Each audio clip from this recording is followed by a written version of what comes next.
Listeners be advised, this episode is rated R for colorful language.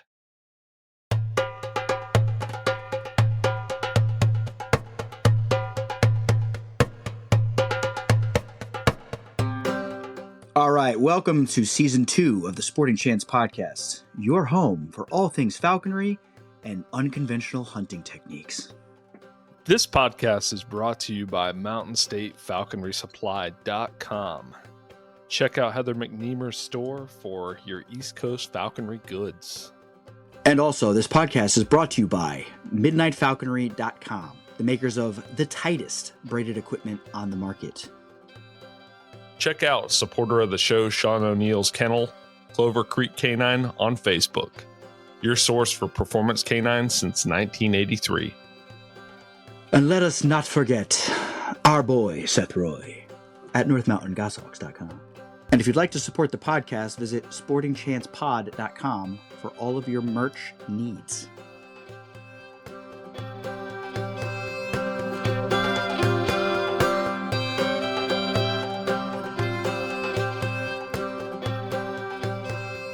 All right, Chris, this has been a long time coming. Welcome to the Sporting Chance.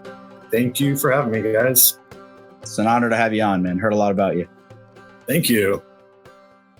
So for those of you not aware, Chris is a falconer in the state of Arizona.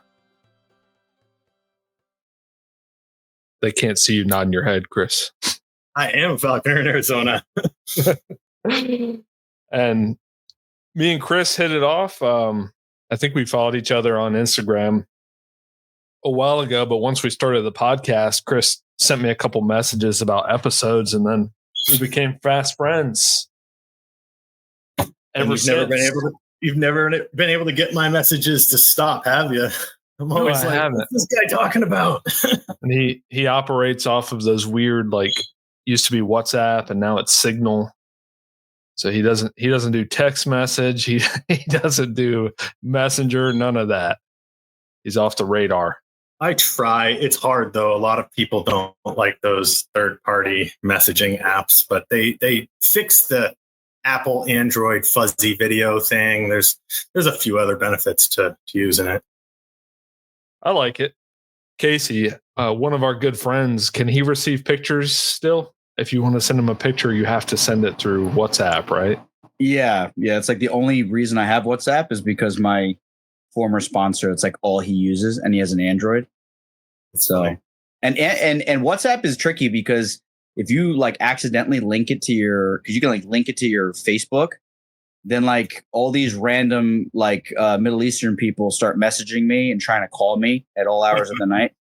You know, they're like, "Help with my falcon," and it's just a tile floor, super dark lighting, and a sick Saker falcon that they got at the market just standing on the tile. They're like, "Help me!" And I'm like, "Dude, I'm sleeping. I can't help you." A lot of people don't realize they're owned by Meta now, WhatsApp, so they're no good. You might as well just throw the app in the trash. The original purpose was supposed to be secure and private. Yeah, right. Which is kind of why I switched to Signal. If you know any tech guys, that's the one that they use. I actually originally used WhatsApp because I had made some friends with Mexican falconers and the rest of the world, excluding the United States, that's what they use.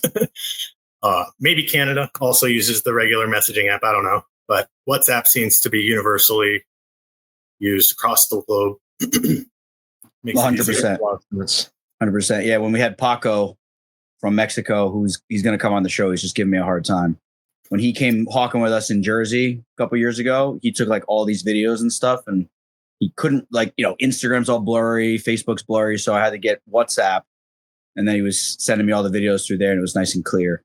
So it definitely has its place. It's a good app for sure. Right. Well, Signal's so good, even the Secretary of Defense uses it.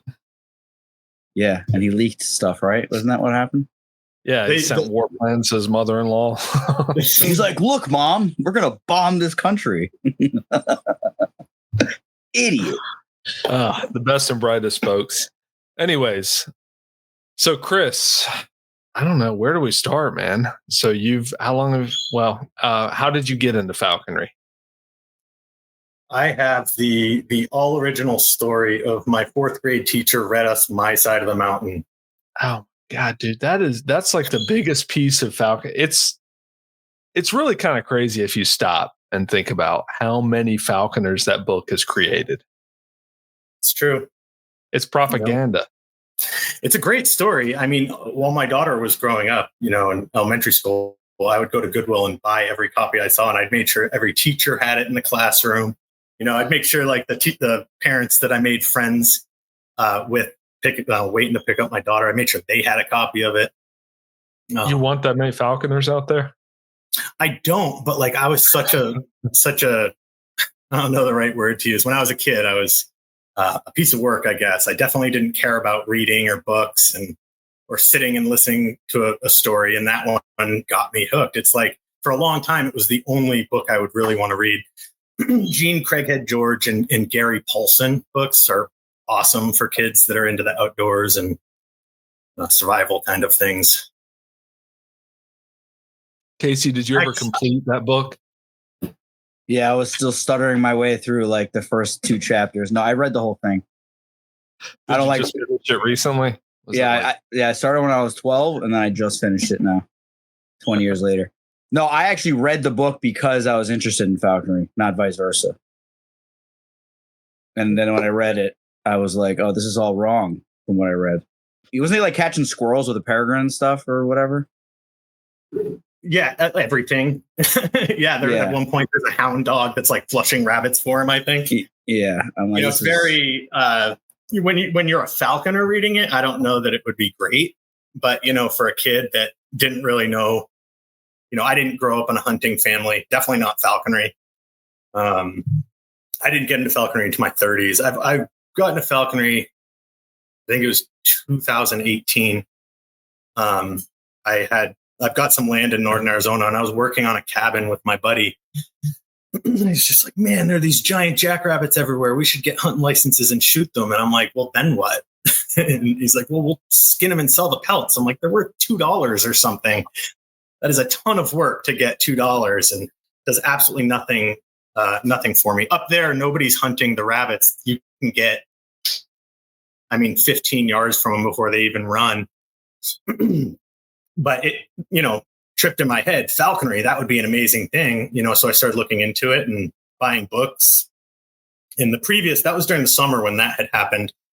The previous year, I had made friends with one of one of my daughter's friends' fathers, while chaperoning a field trip. And then at the start of the next school year, we just started talking, and I told him I had been obsessing about this falconry thing. And he said, "Let me know when you're ready. My good buddy's a master level falconer. He helps people all the time." Just kind of fell in my lap and never turned back. That was convenient. That's awesome. It was extremely convenient, and it made it really nice for me. I was pretty unhappy living here in the Phoenix area. I kind of have that story where I came out in my early 20s, having a lot of fun drinking cold beer and swimming in the pool with women. I had a kid and I got stuck here. I'm from a small town in New Hampshire. All the reasons that I feel like I wanted to leave are the reasons I think about now why I shouldn't have left. It's funny how that seems to work. But now my daughter's 15, so in a few more years I'll be out of here. So you want to go back to New Hampshire? No, I'll stay in Arizona. I've got 20 acres in northern Arizona that I'll go up to. Okay. I just don't want to be in the city. I think Arizona's an amazing state. I just think that the Phoenix area is kind of the toilet bowl of the whole thing. Sort of like if you could take Los Angeles and Las Vegas and they could make a love child, it'd be Phoenix, Scottsdale. That sounds lovely. Yeah, if you like to drink and party, it's cool. Sit inside and watch TV. Today, I think yesterday was 116. Yeah, I wish everyone could see the look on Casey's face right now. What are you supposed to do with that? That's ridiculous. That's crazy. It feels like the sun's just shoving you into the ground. It's hot, man. Aaron was just out here and he can vouch for it. It's very different than having humidity. So for someone who's used to North Carolina, it's probably not so bad, but it definitely wears on you. people in the Northeast get cabin fever from the winter time, and out here it's definitely summer that gives it to you. Unless you're a falconer and you just can't get enough of the winter.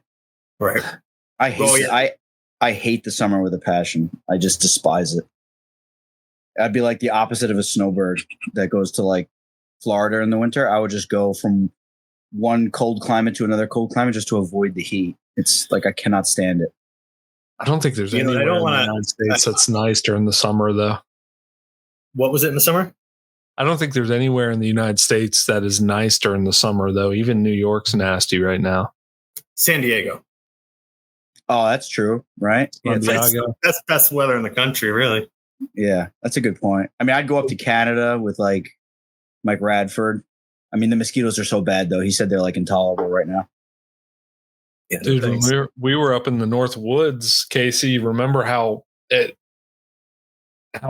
I don't know, like, I don't even, it was just a crazy amount of like black flies and mosquitoes and ticks everywhere you go. It's the temperature might have been great, but you can't do anything without, getting lit up. Yeah, it was absolutely brutal. And it's like we do so much for our falconry birds to mitigate like West Nile and stuff like that. And these birds are just sitting in nests, just getting ripped apart by mosquitoes all day long. So I couldn't imagine having to try to do that out there because I remember what it's like, the mosquitoes in New Hampshire. And, we don't have that issue here. We do have mosquitoes when people let water stand and stuff, but it's not even close to what the Northeast deals with. I notice out there in Phoenix that your sweat actually works the way it's intended to. It evaporates off your body and cools you down. It does. Unlike if you try, like if you're mowing the grass here, your shirt feels like you jumped in a pool with it on. It can't go anywhere because, the air's wet too. Which I guess most of the country can relate with that. So anyway, I really like it out there. I think it's a cool place. The heat might get a little old, but I don't enjoy the summer here either. I spend as little time outside during the summer as possible. So, Chris, this podcast is known for running down Harris Hawks, as you're well aware. Casey's a known Harris Hawk hater. He picks every opportunity he has to talk shit on Harris Hawks. I'm a little more middle of the road. I've flown them. I don't really have any interest in flying them again in the near future. You started with a Harris Hawk, as most Arizona Falconers do, and you quite often give Harris Hawks their accolades when we talk. So let's just talk a little bit about Harris Hawks. Yeah, I mean, I think they're pretty great birds in the right hands. I can understand why people, why they get the bad rep. They're extremely easy to be lazy. You can make a lot of mistakes. They really do tolerate quite a bit compared to other birds. But I personally don't know that I can think of a better hawk to hunt jackrabbits with. Goshawks get just beat up so bad. I mean, their tail's made of glass, and sure, they catch up to a jackrabbit twice as fast. But if they get drug around at all, a Harris Hawk doesn't lose any feathers. With that, and strictly for that reason, I mean, they're huge. The jackrabbits can be quite large out here. The blacktails can be upwards of like 10 pounds, and then the antelope jackrabbits can be about 15, which is ridiculous. I mean, if you hold one up by the feet at your shoulders, the ears are touching the ground, they're huge. I don't know if you'd want to send a goshawk after one of those. I would. You tell me a big fin bird or a albitus is going to get beat up more than a Harris Hawk? Well, just tail, like feather wise, yeah, absolutely. Harris Hawk feathers just don't break. You really have to bend them almost all the way over to break them. Whereas a goshawk just has to, feel the breeze the wrong direction. So strictly just because of that reason, I think a Harris Hawk would be better for jackrabbits. But not to mention two Harris Hawks, of course. Two Harris Hawks, yeah. I mean, if you have two, they're not getting away. If one gets a foot on them, they're getting the rabbit. They also don't get sick. Something's got to be really wrong for a Harris Hawk to get sick. I feed them pigeons all day long. Never had any problems. I would not do that with a Goshawk or a Cooper's Hawk. I always buy quail for them, which I have to do again. Two Goshawks goes through quite a bit. So I don't know. Is there anything in particular about Harris Hawks you're curious about that I might be able to? I think Casey should ask some Harris Hawk questions. Well, I mean, I have a couple questions, but I have statements because I talk crap on Harris Hawks, but I do think if you live in Arizona or New Mexico or one of those states that's like this similar climate, like you'd be stupid to not fly one. If I lived there, I would most definitely have a Goshawk also, but I'd probably have a Harris Hawk too, because it's like the heat doesn't bother them as much. They're completely acclimated to the climate. It's like the perfect bird for the environment you're in. So, for me to get irritated seeing people, in the Southwest flying Harris Hawks at jackrabbits and cottontails in the desert, like I would just be completely ignorant because that's like exactly what you should do with them. I do think that an apprentice shouldn't have one because I think it just instills very bad habits and poor levels of husbandry and skill to fly one as your first bird. And it can really just kind of teach you, I don't know. What's your thoughts, Chris, on that? Apprentices flying Harris Hawks. I 100% agree with you about the, about it would be better for an apprentice to play with a red-tailed hawk, being that the Harris Hawks are so forgiving. The problem is out here, like, it would be so frustrating because you would drive past 100 Harris Hawks before you found a juvenile red-tailed hawk. Their Harris Hawks are everywhere out here. They're by far the most common raptor you see in the Phoenix area. So it would be painful, for a falconer. I know a falconer a couple years ago was trying to find a red tail. He drove around for weeks looking for a juvenile red tail. They're just those, you see them when you're not looking for them, So, and that. They should have just drove 10 hours east. 10 hours east, yeah. So a question that I would have for you is, so you're flying primarily passage Harris Hawks then? I have a captive bred Harris Hawk for work. I do abatement, but I would never use one for falconry. I think they're stupid. I think they act a little retarded, excuse my language. They just seem dopey compared to the passage birds. I honestly haven't hunted with a captive Harris Hawk, but I've seen it. They're definitely very different. I think the Colsons will probably argue, and and of course they have some proof that the captive birds do their thing, but it's not for me. Yeah, no, I mean, there's no argument to be made. They can definitely do their thing, but I even like when me and Aaron, I think Aaron, was that like the first time me and you hawked together? It was Teddy Moritz's birthday. He drove up and the Harris Hawk's a Harris Hawk, and he pulls two Harris Hawks out and he explained to us one was passage, one was, captive. But like once he lets them go and they move up a couple times, I don't know who's who. But then when the rabbit flushed, I instantly knew which bird was the passage and which was the captive bred bird instantaneously. And I said it to him. I said, that's the passage. He goes, oh yeah, obviously. Look at that. Because the thing's flying like a Goshawk Cooper. He's freaking winging over, smacking the ground, missing, getting back up. And the other one's just like a crow, just kind of like following around. No offense, Aaron, but you know what I mean? It's just, I could easily see the difference. Like instantly see the difference. So I see why it's alluring to you to fly only passage. And if you have them at your disposal, then why not? Why wouldn't you? Well, I'll also tell you, I've had two passage female Harris Hawks catch a jackrabbit the first day I took them hunting without doing any sort of bags at all. Just took them out hunting. They saw a jackrabbit and they caught it. First day hunting. So you're not going to do that with a captive bird. You're going to have to really entice them to want to go after them, and then you're going to have to hope they don't get beat up, for the first couple times. Right. That's the other thing. If they get beat up, they don't seem to turn off the same way like a goshawk might, they seem to be more willing to jump back in and slam their head against stuff. Lack of intelligence, I would say. Just kidding. I'm not partial to them. Don't get me wrong. I think that their bad rep that they can get is more for like the person who's playing with them, right? I I like them. If I ever want to target jackrabbits again, I'll probably use one, but I don't see that happening anytime soon. Casey has said this before too, that one day if his son gets into falconry, he could see both of them flying a cast of Harris hawks. That's another thing. I have friends, they're married and they both had Harris hawks. You know, they're not always both able to hunt every day, but both hawks hunted every day, you know? So it was like a really cool thing for like a spouse situation where they could just both spend time together.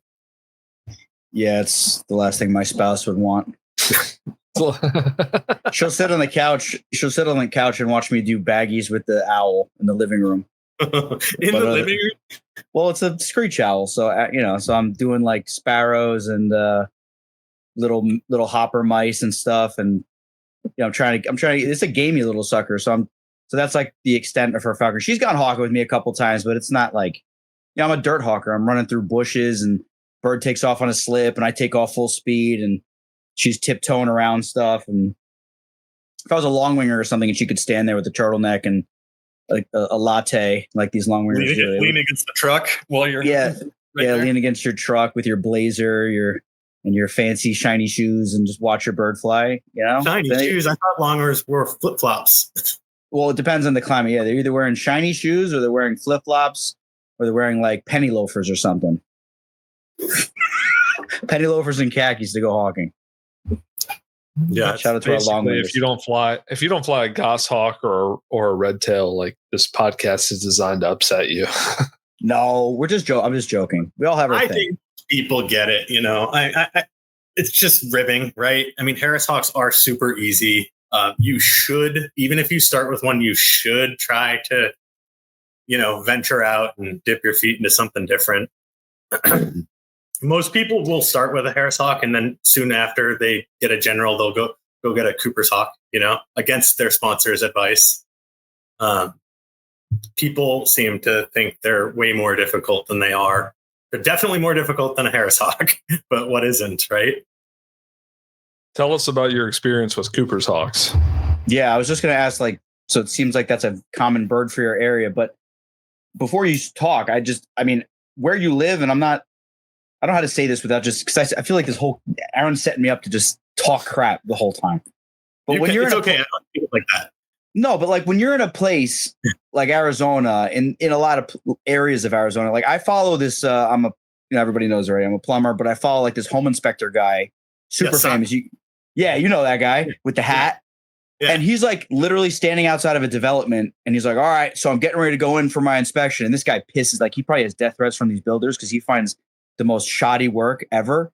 And he's walking through like this, there's a sign of the new development and there's like bushes and he's standing there and he takes one step and a cottontail shoots out from under his feet, on his video, and he's in Arizona. And I'm like, dude, this is like there's just rabbits. It just seems like there's rabbits everywhere out there and quarry everywhere. Am I wrong on saying that?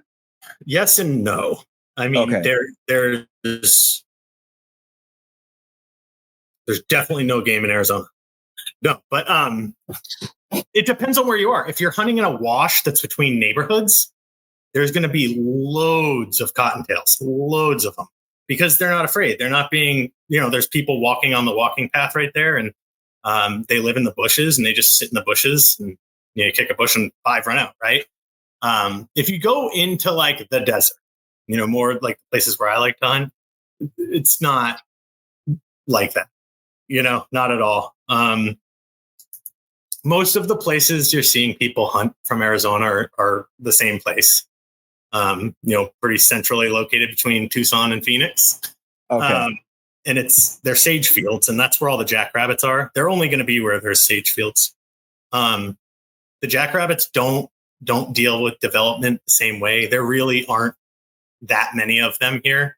There are pockets of high concentration of jackrabbits. The cottontails are everywhere in all the neighborhoods, but once you go out into the desert where, is more of a proper place to hunt them, they're not that easy, to come across. A lot of sorry to interrupt you, but so when you say they're not, we have to clarify this, and I think Aaron, going forward on every episode, we should clarify this. When you say not that common to find or harder to find, what are we talking in terms of slips per hour? Okay, that's a good way to do it. Slips per hour. it's definitely going to be better than like New England, right? Like I grew up in New Hampshire. I can count on one hand the amount of rabbits I saw in 23 years. So in an hour, I'll tell you, my sponsor told me while I was an apprentice, he said, if you go into a new field to check it out, walk around. If you don't have, I think he said 5 slips in a half an hour, he said it's a trash field in a half an hour. That would be like an epic field for us. Half an hour, 5 slips in a half an hour. Screaming, losing our minds. I'd be there every day. No, so, and that's kind of how it was when I first started. They're not. I don't know if it's just a bust past couple of years, or if the rabbit hemorrhagic disease did come in and get the rabbits. There's not as many of them as when I first got into this. That's for sure. And it's unfortunate. You know, they started regulating jackrabbits. I don't know if you guys know that. It used to be just totally open season. They were vermin. But now I think the back limit, I think, is 2 a day. And I think you can only have 4 in your freezer, which is crazy. I mean, I've done that in 2 days. So stupid. That is crazy. I think falconer should be exempt from the possession limit, personally. I agree with you. I think that it's silly. You know, we have a lower possession and bag limit for falconry for like quail and stuff. But because it's considering we have almost the whole year to hunt. It's July 1st to March 31st, right? You're not going to hunt in Phoenix in July. I mean, you're going to with an imprint, you're going to get them going, but it's not what you're thinking about when you're talking about January or something, right? But I think we should at least be able to get through the molt, with stuff we catch. That's my whole thing is like, if I go on a tear and I catch 30 ducks and a bunch of, like, you know what I mean? Like, now I'm a criminal. And then they say, I will preface this by saying, because people are probably screaming at their, radios right now. If you prepared for human consumption, then it doesn't count. But I don't know. I don't think I really know anybody who does that, like on a regular basis. Like usually it's just one freezer with a stack of, rabbits and squirrels that they caught, and then like another freezer with their household food. But apparently if you like skin it, cut it up and bag it, then it doesn't count as a possession limit. Well, from what I heard. It also loses some value as hawk food at that point. I think that's because they can't tell you it's wild or not, though. I don't mean to speak in that tone towards our game and fish officers, which do great work, when I said these people, but they will, if they want to. These people. What do you mean by these people? If they want to give it to you, they will most definitely test everything in your freezer to find out. DNA test. They will 100% they will if you're on their radar and they want to screw you. But I'm just saying that I think, like you said, I should be able to catch all summer, all winter, put it in my freezer and feed it off all summer to get through the molt without having to buy supplementary food. And if you do it that way, you're basically breaking the law. I think in most states, the bag limit should be, or the possession limit should be, you should be able to do the math on your possession limit. All right. So let's say you have, 50 days in the season, and the bag limit is 10 of that species per day. Hypothetically speaking, you should be able to have 500 of those because you went out every day and got your limit. Nothing more than that. Right? Does that make sense? Yeah, that makes sense. I don't think you'll. I don't know. Even though. Even just normal hunters, what if they want to eat that? What if like all season you're stacking up rabbits or ducks to eat after the season's over? Yeah, but when I'm planning to eat a cottontail that I catch or multiple, I always put an effort into cleaning it and skinning it because I don't want to. Okay. It's like, you know what I mean? I don't want to go in my freezer and just see like a cottontail with like a horrific look on its face, frozen solid, and then I skin it. Yeah, like in like it's like in action mode, running from the hawk, like frozen like that with like this horrified. You don't freeze yours out with the legs, the hole in its ribs. Yeah, it's got a big giant bruises on its rump. No, I agree with Aaron. I think falconers should be exempt or it should be double. So if you're allowed, possession limit of this species of X, it should be Y. You should be able to have double for yourself to be able to feed your animal. Yeah, I agree. I think the problem too that we would run into with something like that is the non-falconry hunters would probably complain and file suit about that. Like, well, they can do it, so can we. They're there's like a balancing act I think they have with some of this stuff. Yeah, I mean, unless we just push it through and nobody says anything, it's not like we're necessarily able to catch more than them, or would we ever get more than them? You know what I mean? These guys go out in an afternoon with a shotgun and they shoot their limit of ducks, for a group of 10 people. You know what I mean? Right. Like you're not going out with 10 falconers and catching limits of ducks in one day. Like it's really rare. That's like not happening. Well, that's, I think, too, something that they don't take into consideration. If there's a falconer that's limiting on quail, so 3 quail daily, that's serious. That is like a very serious falconer. Like if you're catching 3 quail a week in hunting 5 days, I will shake your hand. If you're doing it daily, I will applaud you. It's just not that easy. Takes a lot of effort to do that. So there should be, and I just think the whole feeding through the molt thing should be taken into consideration. But if we start opening up this conversation, then we could get other people saying, oh, well, while we're talking about this, I want to do this. And then we're like, oh, no, never mind. We were just joking. And then it's too late. Right. But anyway, sorry. I'm so sorry to interrupt you and go on that tangent. But I just, I definitely want to hear about Cooper Hawks. But that's why I wanted to ask, because you said that Cooper Hawks are not as hard as people think. And Aaron feels the same way, and I failed miserably with a Cooper Hawk, but I was like 14. So since Casey failed, it must be hard. No, that's not what I'm saying. I'm just saying if you live in, I basically, and this is a bad habit of mine, is I take a long time to set something up. So I set that up because if you have a lot of quarry for a Cooper Hawk, I would imagine it would be a little bit easier to get one started and be a better bird because there's so much game around. Am I wrong in saying that? Yes and no. I mean, I think you have to be okay with them hunting like whatever, like you're targeting what you're targeting, right? But don't hold them back. Like if they're trying to chase something, just let them do it. Always having a bag with you. I mean, my birds, I get them really young. The Cooper Hawks, I get them very, very young. June, July. Still with the siblings. The sooner the better. But I want them out there trying to catch stuff and seeing the parents and the siblings catching stuff so they know what they're supposed to do. But not old enough where they're kind of wed to something. They can get a little weird where they kind of fixate on one thing if you get them too old. But I bag them. I do. I'll trim the wing feathers off a pigeon so they can flutter up and then just start running on the ground. And, if I don't see something in the field, I mean, that's in my pocket and all of a sudden it just comes out, So he's always catching something every time I've had Cooper Hawks. And I think that that's probably the biggest thing is to just don't let their confidence get lost. Just continue to let them catch stuff, whether it's something falling out of your pocket or whatever. I've never bagged a Harris Hawk, but with Cooper Hawks, it's not an option. You have to procure quite a few birds that in itself is a feat, honestly. But just continuing to make sure they're catching stuff and even training, like I would, once you get to the point where they're, doing pretty good and their weight's good, you just make sure that they're killing something every time they want to eat. Just feed them. Don't feed them where they live. If you want a loud bird, that's a great thing to do. But yeah, I think they're easy.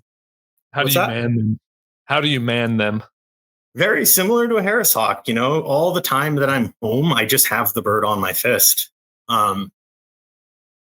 Cooper's Hawks, like I think I texted you, Aaron, listening to that one where the guy was talking about them. And my experience has been that they eat on the glove within a couple hours. They don't seem to have enough storage in them to go a couple days. The way I've had Harris Hawks wait 6 days. But the Cooper Hawk, usually they start staring and leaning down within an hour. And, then they start eating. And once they're eating, I try to just not have the hand food association thing. So it's always like bringing him to the food or, making sure he's killing a bird and then it's kind of slipping out under him, on a plate. So even with an older taken bird, and I mean older in terms of like imprinting, right? So you're getting you're getting essentially what Ben Woodruff would call like a family bird. It's flying around and you're kind of trapping it off of the nest location, not necessarily the nest. And you're still concerned about the association still at that age. Definitely. if you, in my experience, there were times where I would like call the bird to the glove because I'm just like, screw it, call him to the glove instead of like, whipping out everything out and getting him back. They hit the glove really hard, man. Like they're trying to get it, like that's something. And then when they go to chase something, they're not letting go of the glove, which is so frustrating. So, I think that's probably happens to you guys sometimes with your Goshawks. You learn, you just kind of like, before there's another chance for a slip, you got to make sure their feet are loose, right? Not wrenching down on your glove. Yeah, fist bound is very annoying. It's the most annoying. So you get what's that? I'm sorry to interrupt you, but so you're concerned with the bird being fist bound, not necessarily the bird just like attacking you, because that's everybody's concern, right? With the Cooper's hawk, is it's just going to be a face grabber if you have any association. You're just more concerned with them viewing you and the glove and stuff like that as food, as like quarry. Yeah. Well, it does get a little scary. I had one hawk that, imprints, they'll usually just wait for you to walk up and you put your hand down. This one would like literally run to me. Like it looks like a crazy person running with their arms straight at their sides. And he would just run to me. And if I didn't put my hand down, he would run up my leg. But like, obviously I knew to put my hand down, but that is scary to know what would probably happen if I didn't, I never got to the point where that happened, where he ran at me, but I imagined he would just go right for my face. Maybe not. But no, they make a lot of noise though. Like I would keep them inside, and if you get lazy and feed them inside, they start making noise. But if you just always remove them from where they live and bring them somewhere else, they seem to stay quiet. So you get some of the imprint tendencies, but like not enough, like where it's, really awful, just makes you want to wear earplugs in your house or something. So Chris has got 2 Goshawks right now. Yeah. And you found the nests this year. You found at least 2, right? So I have 3 nests that I know of. This nest last year, or this is a different nest than last year. But this nest I had found 2 years ago. And then last year when I went out to it, it was totally gone. Like I found the tree and I found all the sticks on the ground. Like it must have just blown out of the tree. So then I went out this year and I found it, not very far. It was only about 90 yards from the other nest. How are you finding these nests? A lot of you can sometimes get an idea. Birders sometimes take pictures of them, and you can look at a map in Arizona. Excuse me. If you ever watched Ben Woodruff's video about finding goshawks, it's pretty good. Our topography is very different than yours. Their territories are really steep, canyony draw areas, and if you can find pictures of goshawks, and then if it tells you it's in near this road or this road, then you look at topography and look for a north-facing drainage with some sort of water nearby, whether it be a spring or a creek. Just go out there with some dogs. Let your dogs run around because the hawks will yell at your dogs. A lot of doing that. I spent years looking for them. It's kind of fun, get you out of the desert and go into the woods and bring a couple cold beers with you. Looking for goshawk nests is extremely underrated, and it's hard work, man. And it's like a dying art. And I can't speak to like the older generations of falconers, but to me, it just seemed like more people were doing it, especially before all these excellent breeders started really producing birds, and it becomes less of a thing where if you want to fly, because there was a time where if you wanted to fly a goshawk, you had to go find a nest or you had to sweet talk somebody into taking you to a nest they knew, and that was it. Right. Nobody, or a passage bird on the ridge, or you know what I mean? It just wasn't as common as it is now. Cause like pretty much if you just have money in your hand, you can guarantee basically that you're going to fly a goshawk. And it never was the case. It was either you found a nest on your own volition and went out and looked for it, or trap one on the ridge, trap one some other way. And that was it. So I think that's awesome that you're still out pounding mountains looking for goshawks. And Aaron found his first goshawk nest this year. Yeah, I heard. That was pretty awesome. Oh, it was awesome. I mean, I got my first wild taken goshawk from that nest that Aaron found. We found it together, but Aaron did all the work. Amazing. I know. I was very happy for him. I don't know if you know, I was like texting him the whole time. Yes. I was super pumped that it seemed like he kind of saved the day too. Right. Like 100% he did. Which is awesome, Aaron. Congratulations for that. Aaron. Yeah. He provided value to the group and he will not be forgotten. How many birds were in that nest? I don't remember. Three. Yeah. There were 3, I think. Yeah. This one I climbed. So it's very rare for Arizona. Sorry, my dogs are really up my butt right now. So Arizona, it's usually 1 or 2 is my understanding. I popped my head over this nest. There was 3 that were between 2 and 3 weeks old. And then there was one that was a really late hatch. So it was very young and it had been trampled. So there's a dead chick in the nest that the older ones had walked all over. I assume they walked all over him because they didn't eat him. But I was shocked. So I kind of, took advantage of that situation. And I'm going to make sure that this season I achieve some of my goals and dreams. Is this, how many goshawks have you flown in the past? I've never flown a goshawk. I pulled one last year and I had like a freak accident happen where I lost it, which was absolutely soul crushing. Yeah. Which do you mind sharing that? No, actually, I don't mind at all. So this was. So you remember I told you I had found the nest I climbed this year. I'd found it 2 years ago, but it was in a different tree, right? And when I found it 2 years ago and it was a different tree, there was a brancher. Like May 30, there was a brancher. So I was like, holy smokes, too late. So I was really bummed that I had this nest I thought I was going to get. And then I found this one. It was just like, finally, after 4 years, I found a nest. And, I went out with Shannon and climbed it and got a chick. And I trained it, did everything. Was getting the weight down to hunt with it. Was doing bags every day. And then one day I was doing the training just in my driveway. I live on a bigger property than most people in Arizona, or at least in the Phoenix area. And after the training, I tethered him to a perch, kind of turned around as I was standing up, and a dump truck. I live on dirt roads, and a dump truck had come on the road behind my house. Doo-doo, doo-doo, doo-doo, doo-doo. And I turned around, I looked, and he wasn't on the perch anymore. It's like, well, where the heck is he? I just tied him to the perch. And I ran around real quick, and he was on a pergola that was over the back patio of my house. So I real quick got mind you, he just did his training and ate. It's this worst case scenario. So somehow I tied the falconers not wrong. Listen, I do a baitman. I tie the knot probably 100 times a week. I have no idea how this happened, but he had a leash attached to him. He's on the pergola. And then the dirt road that the dump truck was on is a one-way road. Not a one-way, it's a dead end.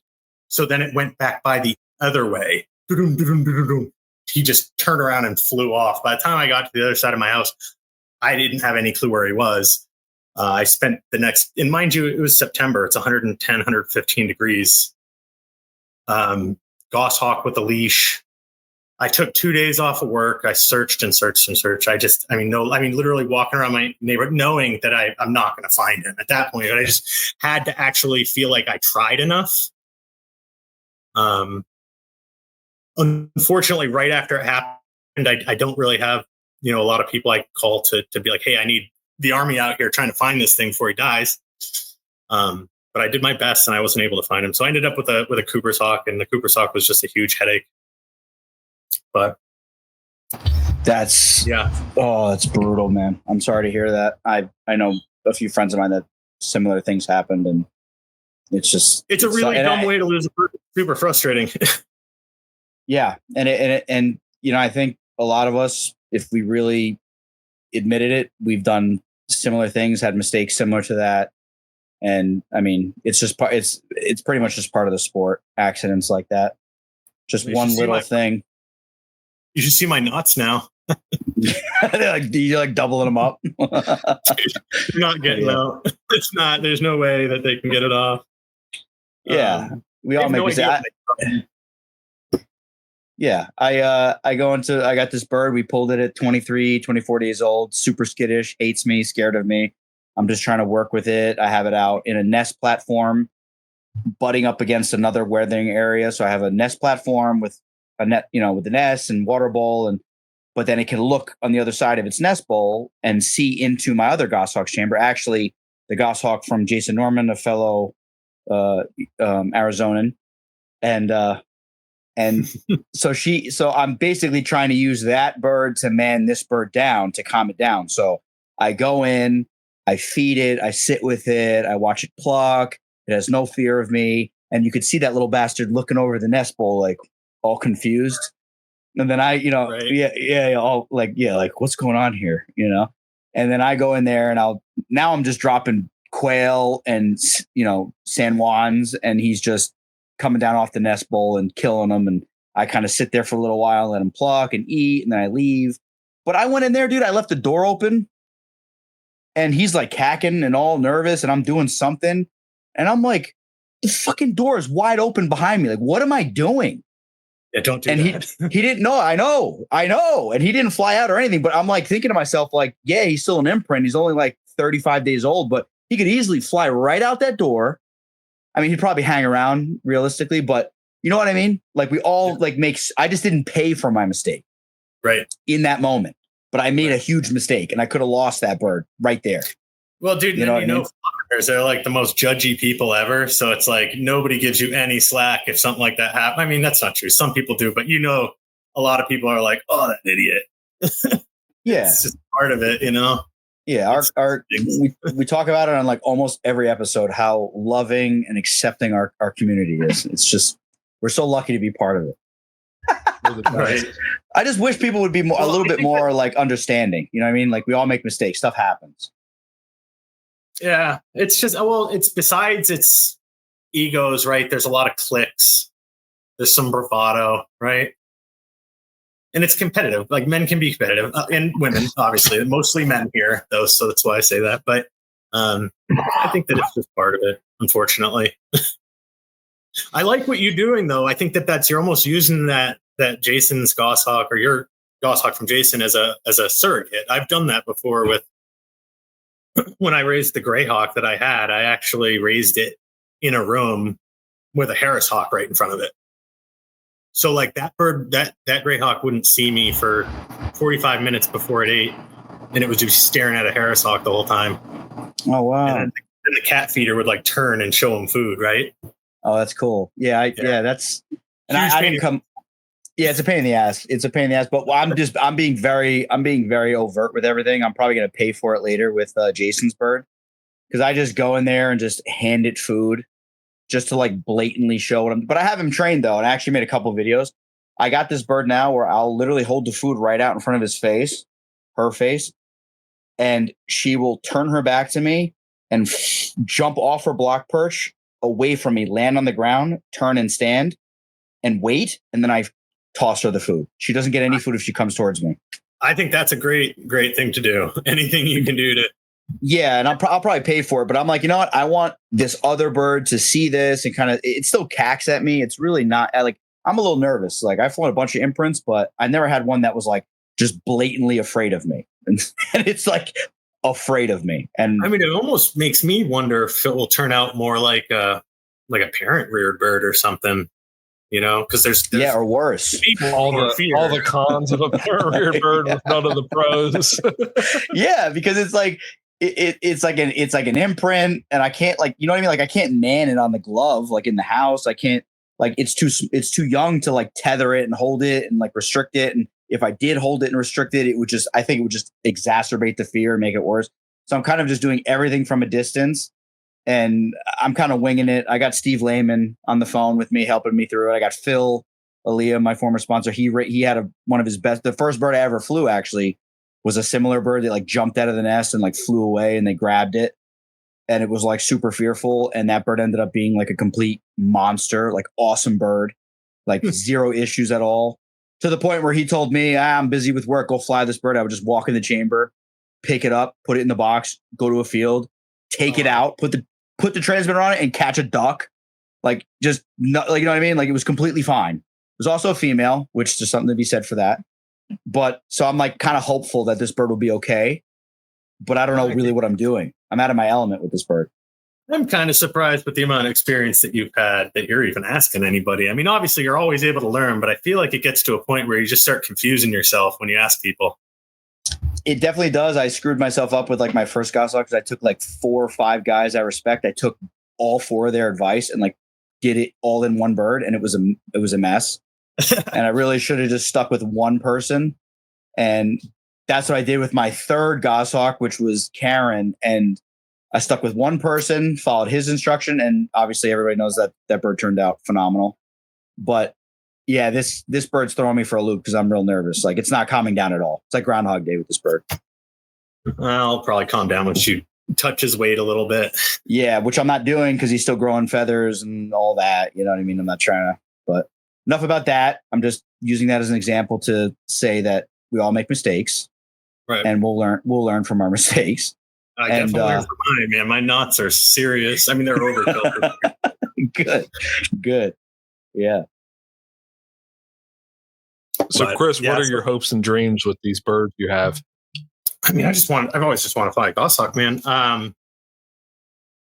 Actually, so I don't know if you know that the My Side of the Mountain actually has 5 books in the series.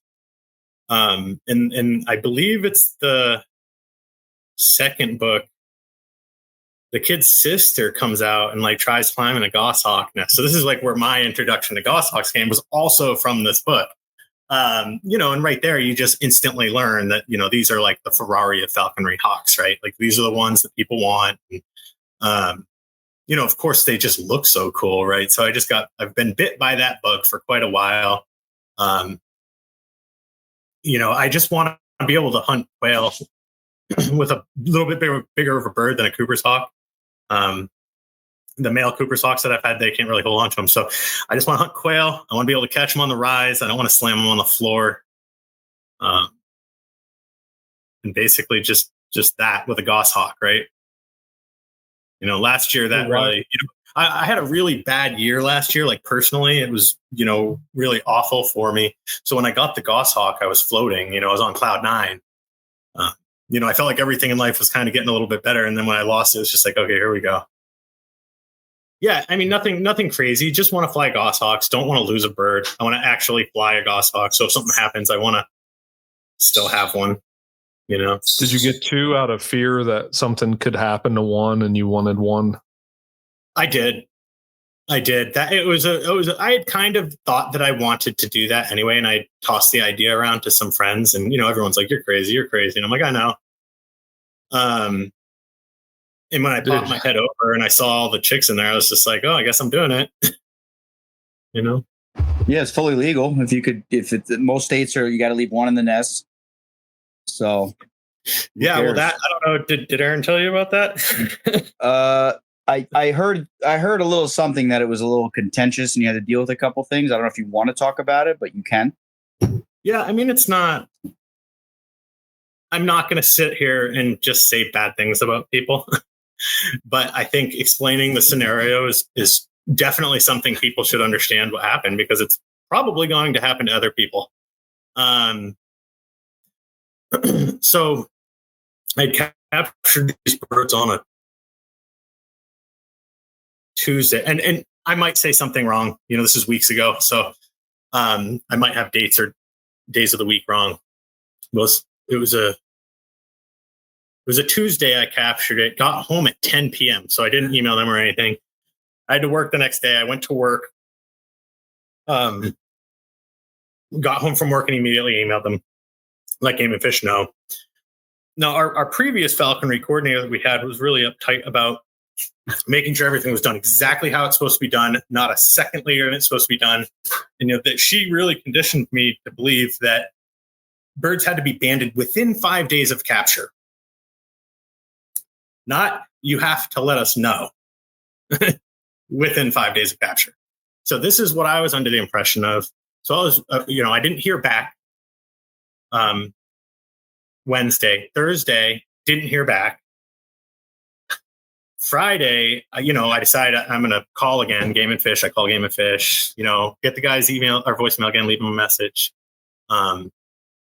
explained to the person at the desk what's going on, gave me the supervisor, left a message on the supervisor, didn't hear anything all weekend. Monday again, same thing. I can't remember if it was Monday or Tuesday I heard back from him. He said, hey, don't worry about it.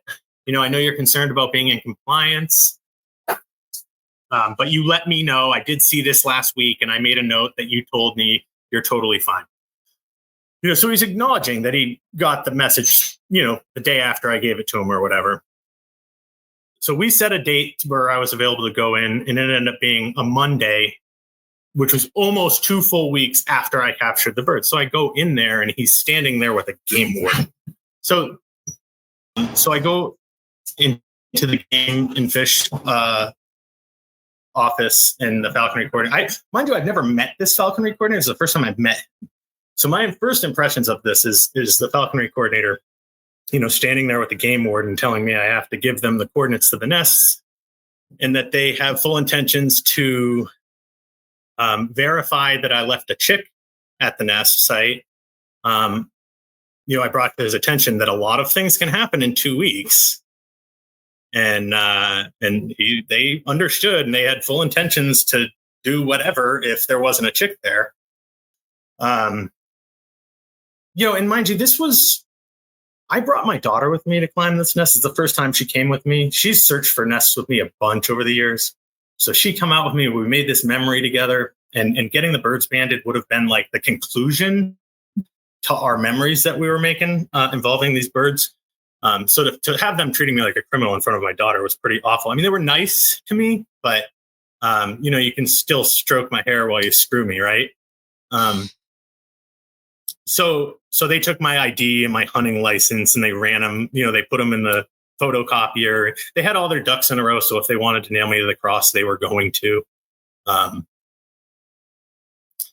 So I, naturally was a little concerned, considering the fact that around this nest, there's also bald eagles and ravens and bears and bobcats and whatever else can climb a tree. So I had done paperwork for a Cooper's hawk that I released. And again, I was, here in my head, I'm like, are these guys trying to set me up? Like, what is going on? What in the world makes them think it's appropriate to go start an investigation 2 weeks after the fact when they knew the day after? It made me think that they were really trying to nail me. So I was sending all this. Sorry, I lost my train of thought. So I was sending all these messages to him, like, "Hey, do I need to still send you a photo of the 3186A, or are you just going to copy it off the Fed database like you did with the Goshawks?" And he wasn't responding. So I literally was doing all this stuff that I didn't have to do just to make sure. In the meantime, I've also made sure every paperwork I have is in, line. I do abatement. You can lose paperwork or whatever. You have to have a lot of stuff with you. So a week, the next Monday, I get an email and he's like, "Oh yeah, thanks for keeping up on your stuff. By the way, someone did check the nest and the nestling was still there." And that was it. No, hey, sorry for treating you like a criminal in front of your daughter. My big problem is, why did you wait 2 weeks? Why when you found that I had 2 chicks that are goshawks, and no, that's an anomaly. I understand. Arizona doesn't usually have 3 chicks in a goshawk nest.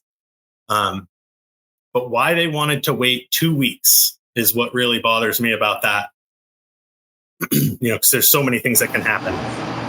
I think, I don't know if, listen, everybody who knows me knows that I'm good for a conspiracy, but I think it was just the way that the government moves. It's very slow. And, unless somebody complained or wanted to, really try to stick it to you, somebody who doesn't like you, whatever. I just think that that's how long it took them to do it. And yeah, it's really ridiculous. And we talked about this on 2 episodes ago. Aaron, what was this gentleman's name that came from Pakistan? Alan. It's like these guys go to airports and just blast bald eagles and snowy owls like indiscriminately. And you legally pull 2 birds from a nest with leaving one there. You're all in compliance, and they want to potentially, make trouble for you. And it's scary. And it is, you know what I mean? And And that adds another wrinkle to what I was talking about. You know what I mean? It's a lot easier and sometimes a lot of the time cheaper to just call a breeder and say, hey, I want a goshawk. How much? You know what I mean? And you just spend a couple $1,000s, get a bird. And now you just give them the band number, give them the breeder's name, drop it in the database, and you're done. Yeah. And it's but the beauty of our sport is the ability that, especially in America, is an ability that we have to go out and find nests, climb it, pull the bird, raise it, hunt with it. That's just as important as a passage bird. Yeah. And it is a little frustrating. You know what I mean? It is a little frustrating, the hoops that we have to jump through. But it sounds like everything worked out for you, though. No, it did. And, I've talked to a couple other people about it, too. And I can't find a single falconer that can tell me any situation where Game and Fish went to verify a chick left. This seems like a unique situation to people. And I don't know if this is something that I should pursue or at least formally bring to someone's attention just in case it turned into a harassment thing. I don't know that that's the route it will do, but I just really am unsure if they're trying to get me or what, or if it was just a whatever, Did you even have to tell them where the nest was if you really stop and think about it? I mean, you do. It's just like if you get a big trophy animal, you have to, you can get in trouble if you don't cooperate with them. It's just, that's the other thing. Now they know about this nest site. This is a nest site that the government, it's definitely surveyed. Photographers take pictures of the birds. I don't know if they know where the nest is, but they definitely take pictures of the birds. So I don't know. I don't know. New York State is the same way. There's a decent population of goshawks in New York, but they make it impossible for you. They make it impossible. You need to request permission to pull after you find your nest. Oh yeah, you have to find the nest. So mind you want an imprint, right? You want an imprint. You want it 10 days old, 12 days old. You have to find the location of the nest. You have to submit your request, drop the pin. They have to verify it, and then they either send a game warden with you while you're pulling, or they send a game warden after the fact to confirm and then depending on what property it's in, you need to have an insurance policy when you're climbing. What? You have to go and get a policy to cover you to climb the tree. This is in New York State. They make it so insanely difficult for you. And imagine, I have this idea in my head that I want a 12-day-old. I don't want a super old bird. I want it young. You have to find the nest, know where it is, submit all this paperwork, wait for them to do all their nonsense to give you the okay to do it. And legally, they're definitely going to take weeks to get back to you too. That's what I'm saying. That's what I'm saying. Yeah. So it's they make it. Bro. I submitted an application to pull a red-tailed hawk from Florida. Florida red-tailed hawk, the Florida subspecies. Right. When I applied for it, it said the state of Florida has up to 90 days to respond to your request. Do you know how long it took them to respond to my request? 89 days. 90 days. Yeah. It was like somebody was sitting there watching the timer tick. As soon as it hit, the very last second, they approved it. Was it that hard? Arizona's definitely not perfect, but they I think it's better than other places. Some other places. So we actually didn't used to be allowed to pull goshawks until after June 1st. Yeah, the IS pulling laws are silly in my opinion, because for instance, there's a red-tailed hawk nest near me that I've been watching, and the young fledged weeks ago. And then my buddy Ben found a red-tailed hawk nest just last week, and the young are still in the nest. Yeah. And of course they're red-tailed hawks, so nobody's going to pull a red-tailed hawk chick. But, you went to that nest and there was a brancher there. We can't predict. We have a general idea of when the eggs are going to hatch, but it should just be you can pull IS chicks any time of the year, especially a warm state like Arizona, right? I think it should be, but I think that, you're really at the will of who I don't know. I don't know what I'm trying to not say something that I'm speaking out of line, but I think that when you try to make new rules or to change rules, you're at the will of whoever the falconry coordinators are, and if they think it's reasonable or not, right? Because if they say that they think it's unreasonable to the commissioners, then they're not going to do it. The chances are really low, right? So that Goshawk rule changed at the same time they got the gray hawk to pull allowed. So that was, I think, 3 or 4 years ago. But yeah, I climbed. So that nest when I went out and there was a brancher May 30th is the same nest I climbed May 30th this year, and there was 2 equal chicks. So wait, so now are you sure it was a brancher? Yeah, it was like 15 feet on the branch away from the nest. What else could it have been? Listen, I don't know.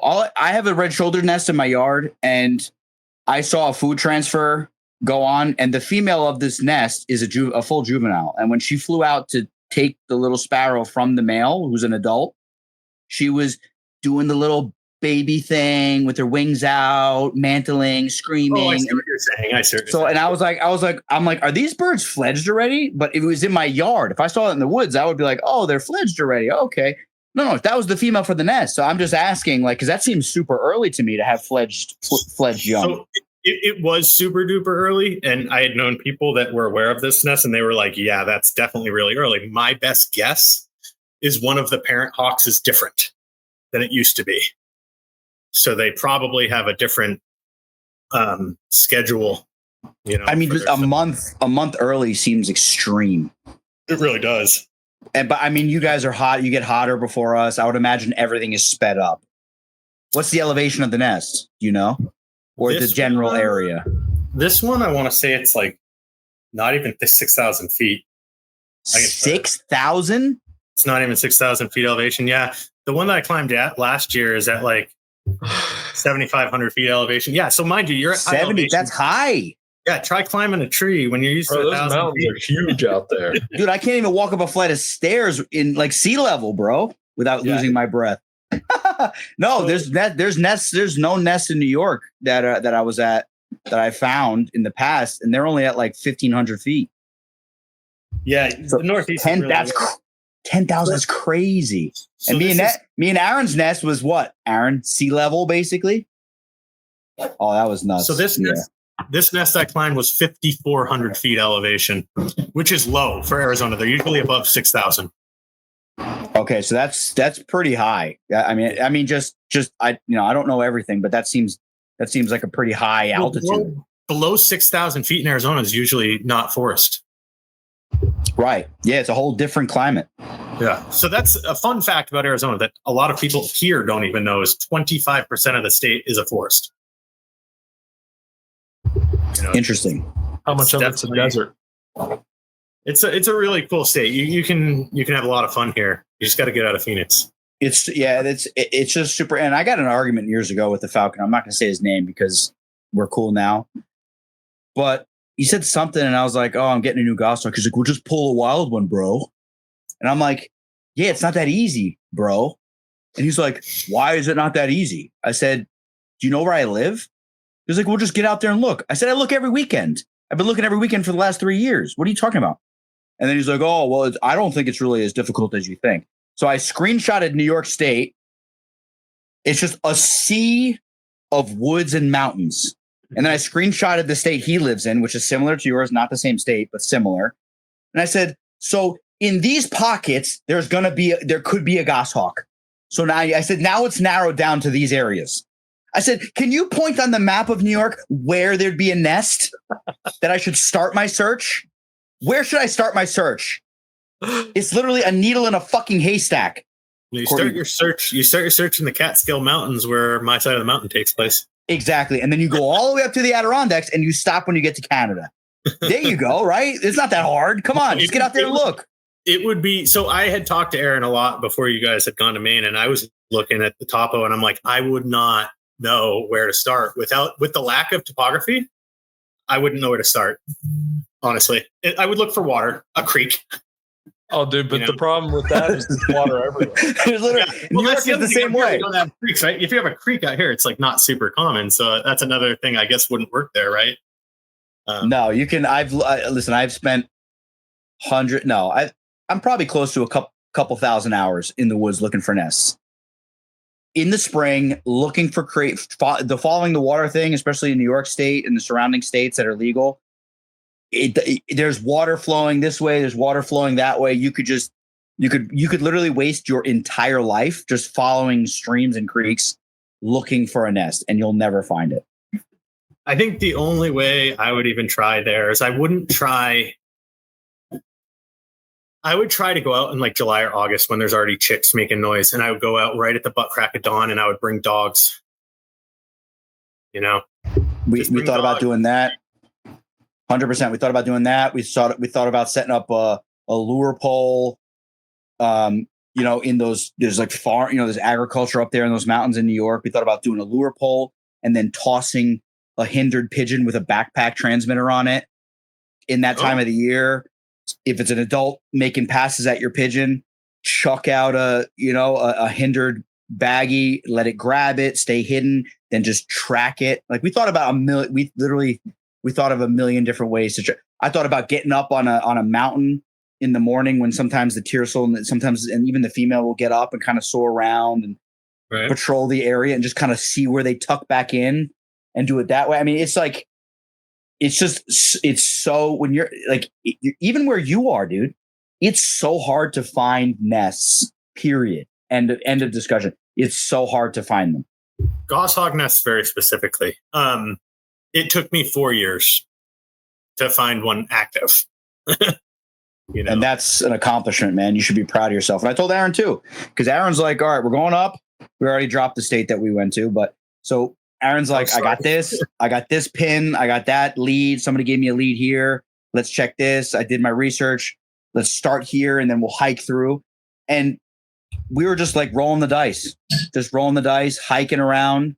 And it took a lot of effort, but I still think we got lucky.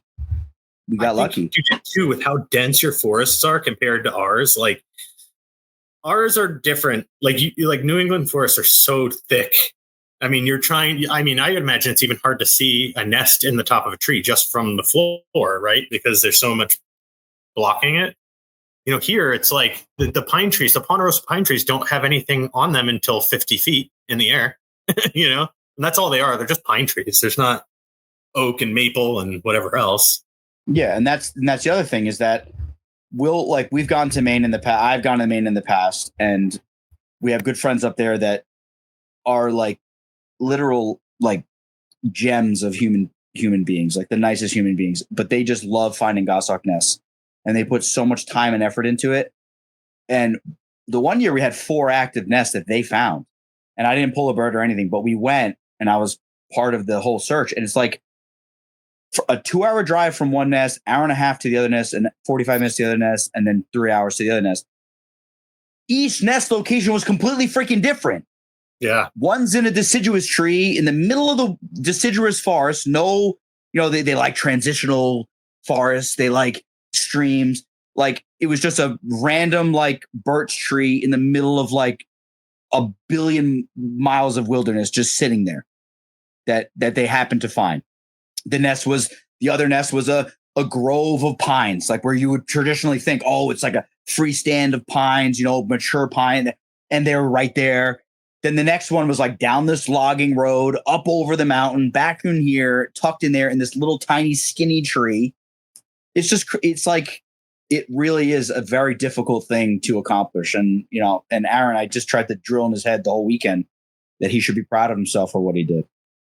I think so. Same to you. I thought it was awesome that he was the one who saved the day, because the other ones didn't end up being active or something happened, right? One of the nests, they have like I said, the one year they had 4, and then they alternate on and off. And the one was predated. They think it was predated because the female was defending the nests like the week before, and he went in a couple days before we were coming up, and it was just like a ghost town. And he goes, oh no, maybe she's out hunting, hopefully, whatever. And then sure enough, we went back in with the group, and it was a ghost town. A buddy of ours, Jim, climbed the nest, and it was nothing, not a scrap, not bones, nothing, just completely dead. It's just the way it goes. because like when there's chicks, from my experience, when there's chicks in a nest that are pullable, there is tons of poop on all over the, it's like a perfect circle, like 10 feet around the tree, just shit everywhere. No, I think we all knew, especially like the more more advanced, like guys who do this, like my sponsor, Paul and Phil. Phil's like, he's just shaking his head the whole time. And I'm like, be positive. You never know. You never know. He's like, there's nothing in that nest. But how are you going to hike all the way through the woods, and not climb to confirm? We got to climb to confirm. I'll tell you, man, I would not want to climb a nest and find out there was nothing in it. I don't like climbing. I do it. I don't like it. So the idea of climbing a nest and having nothing in there would be frustrating. That's exactly what I want to talk about next. Next is climbing. So you've never done it before. What'd you do? Did you watch some YouTube videos? You buy a belt and go? So I had never climbed before. The first nest I ever climbed was the Goshawk nest. 2021, I think, is when I did it. And that was an oak tree.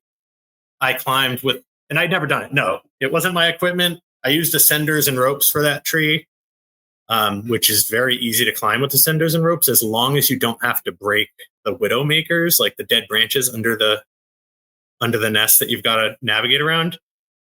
A dead oak branch is not hard to break when your feet are on the ground, but when you're hanging from a rope, it's pretty difficult. So I would say that would probably be the easiest way to climb, though, in my opinion, is just a climbing rope and ascenders. Then the tree I climbed last year, again, I did it differently. I'd never used spikes before. I spiked up and then I rappelled down. I had brought a rope with me and looped it over a branch and rappelled down. And then this time I did the same. Well, I had gone out originally. I was with my daughter. We went out to the tree, and we see it's active. And we go back to the car, get the gear, come back, and I spike up like 15 feet. And I'm like, wait a second. I've never actually gone down with spikes. Let me just see what it's like. And it's really not good. Like that's when, if you're going to slip, if the spike's going to slip in the bark, in my opinion, that's when it's most likely to happen. And even though you've got those straps around the tree, like it's just not a good feeling. I actually went down. I text Aaron and I'm like, I'm wussing out, dude. I'm not doing it. I went to an outdoors store, like an outdoorsman store or whatever. And I bought a long climbing rope and a rappelling device, which that was hilarious because the girls there really didn't seem like they wanted to help me because they thought I was going to be on the news later for dying. I don't know the name of any of this equipment. I'm just like, I need this thing that you put on the rope and, you go down. And it made them really uncomfortable that I had no idea what to call the equipment. So, so anyway, I did that again. I spiked up and then I rappelled down, which in my opinion, if you're going to spike, that's the way to go. I'm not in the best shape of my life. I mean, I definitely like climb up and like take a break on a branch, Smoke a cigarette. Yeah, just smoke a cigarette, drink a beer. No. But ideally, I try to get up and down as quickly as possible. But yeah, I don't really know what I'm doing. I'm just shooting from the hips and making the best of it. Yeah, I witnessed a guy use ascenders recently, and it was like night and day. I mean, he was from the ground to above where he was trying to get in 30 seconds. Yeah, it's pretty wild. Insane. I think the only thing with the senders is is if you get to the nest, you got to be really careful not to put your feet too high because you still have to be able to like unlatch them and go down, right? I think the other thing with the senders is I don't like the ropes that are bouncy. So there's two different kinds of climbing ropes. I forget what they call them. One has a little bit of stretch to it, and those ones I guess are okay to use when they're wet. And then the others are rigid, and you're not supposed to use them when they're wet. I don't like the bouncy ones. That's really not a good feeling when you're 70 feet in the air. Yeah, I got 15 feet off the ground climbing. Really, I heard it was 10. No, it was, I don't know. There's a picture of it when I gave up. Oh, There's a picture when I gave up. I saw it. No, but they talked me into it, and they were trying to bitch me out to go up the tree. And then when I climbed down and Jimmy G took the stuff over and climbed, I mean, and he climbs, he's a good climber. He was exhausted. It was 62 feet off the ground. And he's like a speck up there, and he's like swaying back and forth. And I'm like, you guys thought I was going to do that? And they all start laughing like it was a joke. I'm like, dude, I could have died. Like, there's no way I was going to do that. I'm 220. I'm fat. There's no way I'm going to do that. Dude, black bears go up those trees, man. You'd be fine. That's literally what I tell myself is like, because I don't like just like a black bear. You can do it. I don't like climbing, so I had to tell myself all those things. Like, you know, I don't know if there's any in particular thing I don't like about it. I'm not scared per se, but it's just not pleasant. But getting your feet on the ground with a chick is one of the greatest feelings. Like, who needs drugs or alcohol? You know, it's just, you know, especially like last year when I got that Goshawk, I was floating, like literally floating for the whole time I had it until the tragedy, right? I think you should try it sometime, Casey. I think it's a heck of an experience. It's not awesome, but those are the best stories and the best memories, right? The ones that aren't awesome. Yeah, and I do feel like kind of pathetic that I didn't climb the nest for my own bird. But it was like kind of like a different kind of a situation, and in my own defense, which is not a defense at all because we didn't know any of this, before the fact, but Jimmy got absolutely destroyed climbing this nest. They smacked him in the face, cut his ear open, ripped his hat off his head, cut his back open, ripped his whole shirt apart. Like, this female like lit him up. Did he even try to like not get hit? Or did he just let it happen every time? I don't think, like, Jimmy's climbed more nests than anybody that I know. And I just think he just, looking down, not paying attention. And she, first, a Goshawk's a freaking ghost. And I mean, when me and Aaron found the nest, she almost took Aaron's head off. And if we didn't duck on the ground, if Aaron didn't duck, she would have smacked him right in the face.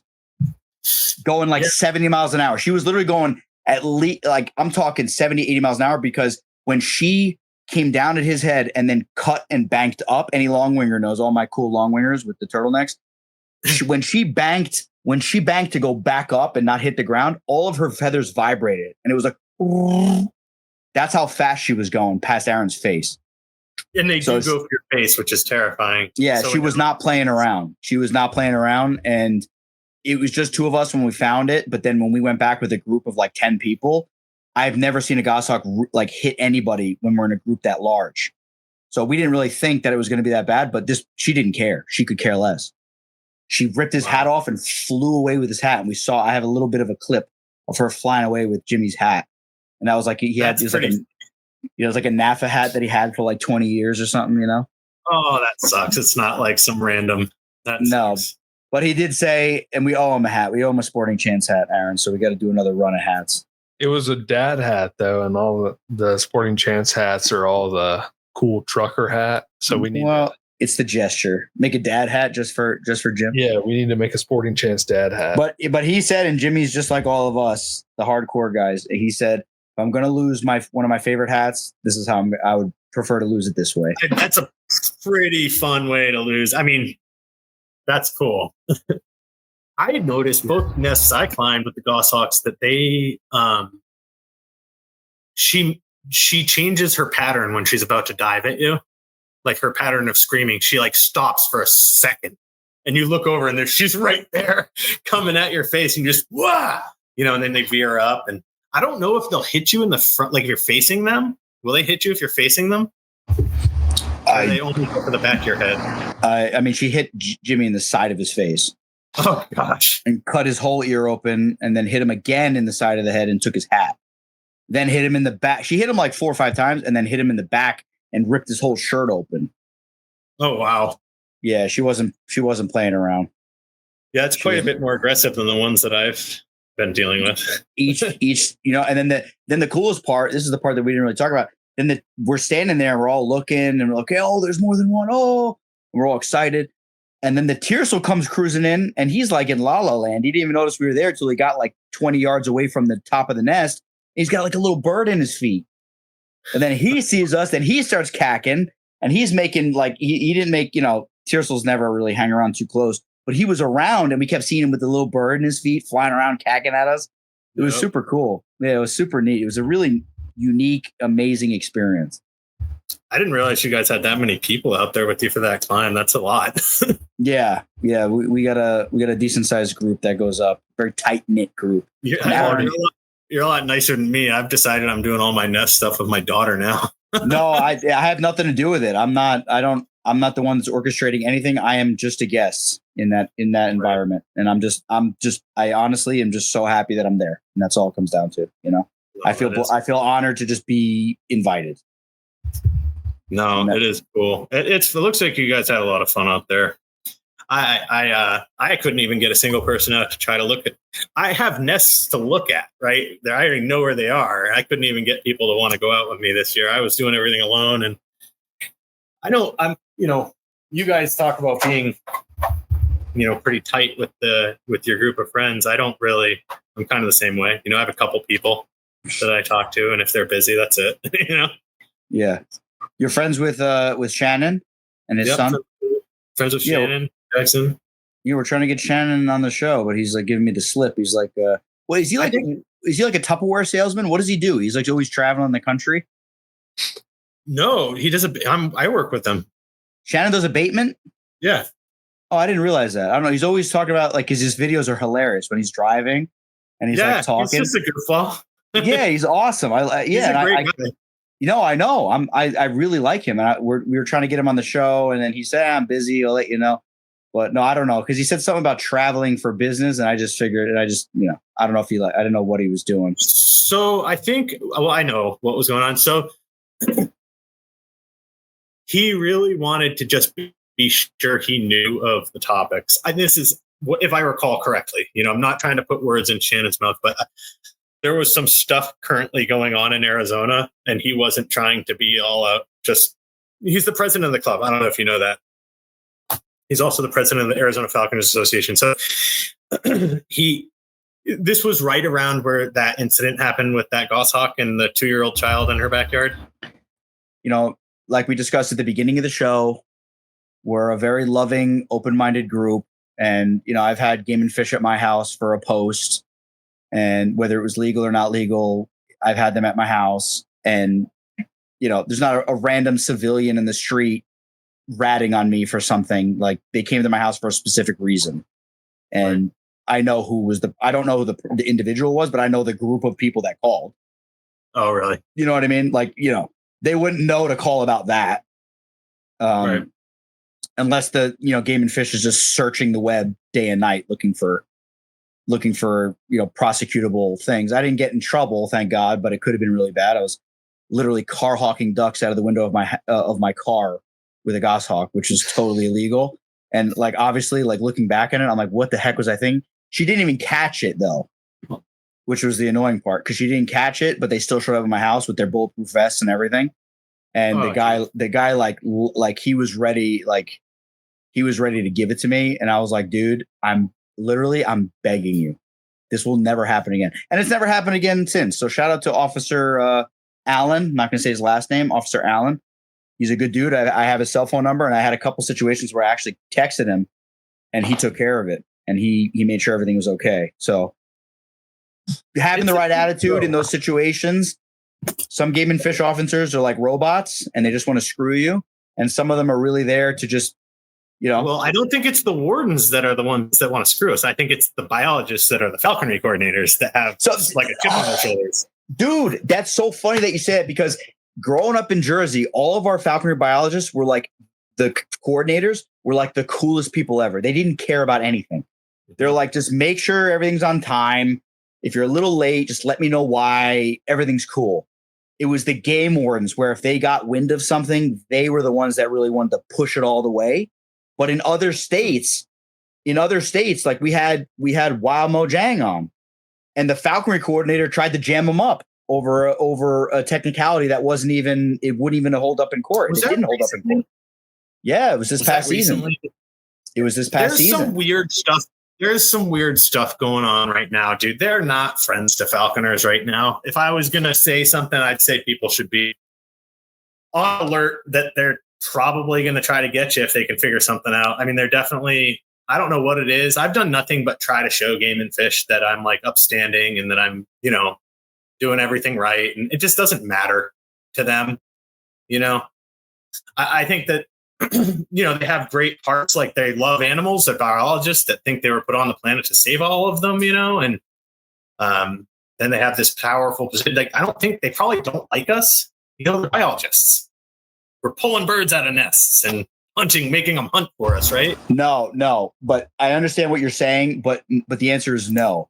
Because if a biologist who should be beholden to the data that they study would know that pulling one or two birds from a nest would ensure the life of the other birds left in the nest and take stress and pressure off of the parents raising that one or two birds that are left over, ensuring that they'll be healthy and strong to fledge.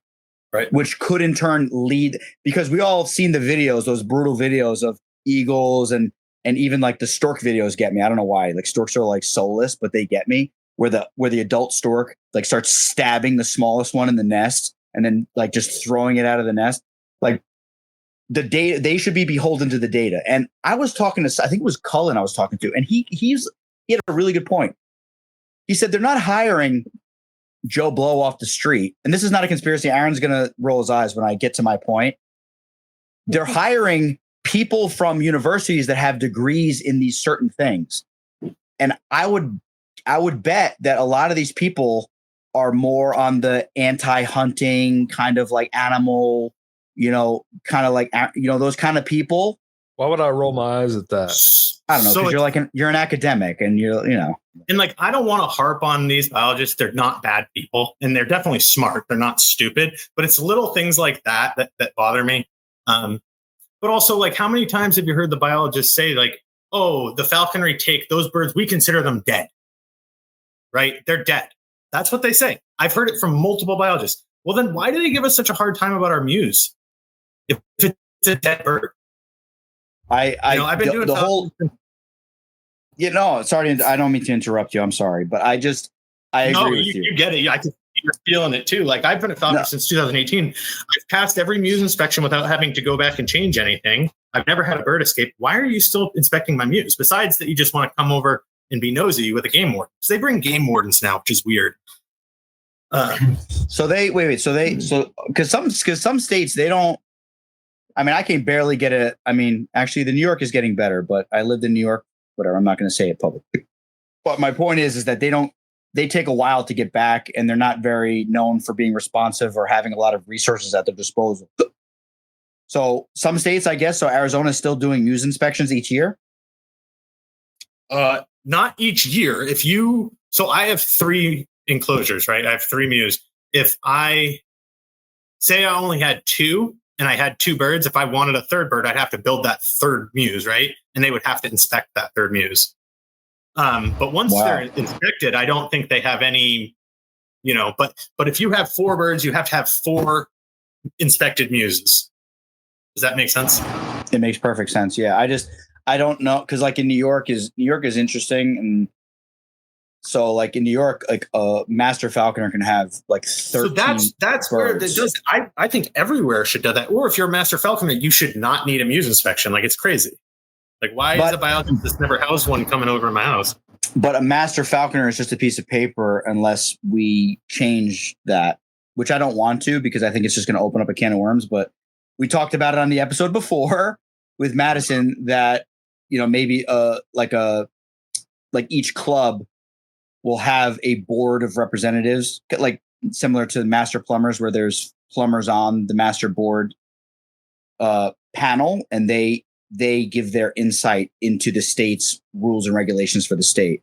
So basically, like, you don't get your master falconer's license just for having a bird for 7 years.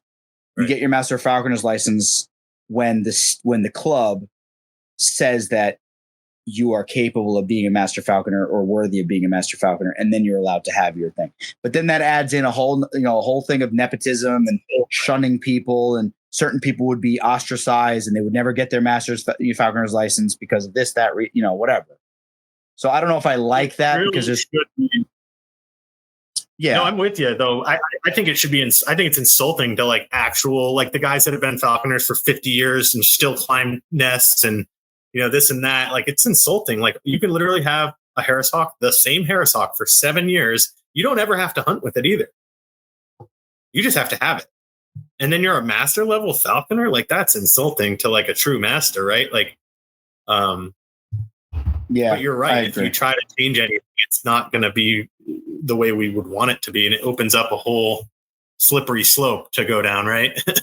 Yeah. I mean, like I said, a million times, our club, our group, our community is so beautiful and welcoming and positive. So it would be perfect if they just voted. But of course, the one person that nobody likes for whatever reason, justified or not, they would never get their master falconer license because they would just say, screw this guy. We're not voting to give him a master falconer license. We don't think he's worthy of it. But it's just weird because some states they enforce stronger rules. Some states enforce less rules. And, I do agree with you. And it is interesting that they do consider those birds. That's why falconry is a non-impact to the wild population sport, which is in our benefit because They do consider those birds dead because it's 70% on average die. That's our whole talking point to the general public. They die and we get to trap them and use them and teach them skills and then release them back. And hopefully they live a long, prosperous life. That's the whole selling point for falconry to the general public. But it's like, if you consider them dead, then why are you raking me over the coals if I am 2 days late on a form? You know what I mean? I understand it. Or, why are you worried about a half-inch gap in a piece of wood? I don't know. Like, why do they care so much? You know what? Why do they let the Indians take all the eagles and strap them to the roof of their house for slaughter? Do you know about that, Casey? Yeah, tell Casey about that. Do you know about that? Do you know that the government gives the Indians in Arizona 40 permits a year to capture golden eagles and strap them to the roof of their house to raise them for slaughter? What? And then here they are going after Lauren for whatever reason. No, and that's the thing. They're not going after Lauren. Oh, Lauren's good. She's squeaky clean. Sorry, she's good. They're going after me. They're going after Joe Blow because he wants. Yeah, they're going after. He wants to get that passage eagle that's killing too many lambs every year. God forbid he goes out there and traps it. Yeah, I guess that. So tell me about it, Chris. Tell me about it because I'm not familiar. This is a federal. Here's the deal. It's a federal permit, right? Now they're not doing it on. In side note for the people that aren't in Arizona, they call themselves Indians. When you go onto the res, there's a big sign that says "Welcome to the whatever tribe, Indian community." They don't prefer to be called indigenous people out there. I don't know if they do, but Native Americans that they can put up themselves and they take down. So. If they were to stay on their own land and do these things, I don't care. But our federal government gives them the Hopis specifically, 40 permits a year to capture golden eagles off their nests. They have no restrictions. They take both chicks. They used to take one chick and said their gods want them to leave one, but now they say they want them to take both and they can't leave any. So they raid the nest totally and don't leave any chicks, which we all know what happens when you do that. And then they bring them and they strap them up to the roof of their hut. But what do you mean by strap them to the roof of their hut? Can you elaborate? What do you mean by it? Yeah, imagine the way we tether our birds with a leash. I mean, I imagine they don't take the time to fashion equipment. They probably literally just tie something to the bird's leg and strap it to something to hold it down so it can't go away. And there's photos of this stuff. You can see. It's pretty crazy. and then what happens? Well, they raise it for 80 days and then they choke it out and they pull its feathers out. It's like a ritual of some kind, I guess. Yeah, this is what they want to do their whole ritual still. This is how I guess they would traditionally do it. Even though they get their 1,000 carcasses a year from getting hit by cars, they still want to do their tradition, right? Right. No, I know that it's not. The problem I have is that, look, I pay taxes. I don't really want to, but I do. and I pay taxes. The one thing I'm really okay with paying taxes for is that public land, right? We all love our public land. We know what just happened, right? So yeah, they're going out on the federal land. They're going into the parks. They're going down to all these places where we can't go, and they're getting all the eagles off. How is that non-discrimination? And so they're going off of the reservation with a permit to pull. So how do I become? Because like my wife, like she's kind of a squaw. Like how does that work? Like could I be? Do you know what squaw translates into? No, I just know what the historical translates into slut. Oh well, she's not. Yeah, okay, she's not a squaw. She's not a squaw in that time. There used to be a mountain out here called Squaw Peak, and they changed it because of that. That's the only reason I know. But why? But they refer to every Indian woman as a squaw. I think it's kind of like calling them a tramp. I don't know, but it's derogatory. Okay, so never mind then. I'll change my tune. When I tell people that I have a squaw, all right, I won't say. I won't say that. Well, I did not know that. I did not know that stuff is going on. But yeah, that just leads right into the same conversation. And Aaron's getting very uncomfortable right now. He's calling his lawyer, and it's like, yeah, is this going to get me jammed up? Yeah, it's just apparently nobody wants to talk to a judge about the Indians. Like people get really, really squirrely about that, I guess. Well, I didn't even know that was going on. I knew that they had different rules for eagles and stuff like that. I know that if you have eagles or breed eagles, you have to like submit the feathers. You can keep a certain number for yourself. But then the only people in the country that breed eagles is the Comanche there's no one else in the country that's allowed to breed eagles. Wait. So, but I heard that if you have any bird that's of the genus of whatever the eagle genus is, Aaron would know better than me. What is it? What, Aguila? Yeah, you have to. You can't keep the feathers. You have to give them to the government to submit them to the Indian Foundation. Isn't that true? Is that not true? I think it's voluntary. You can keep them for repairs. You can keep them for imping. But if you can just the same with us. You can destroy them. You can turn them in to begin to the res, or you can keep them for feather repairs. But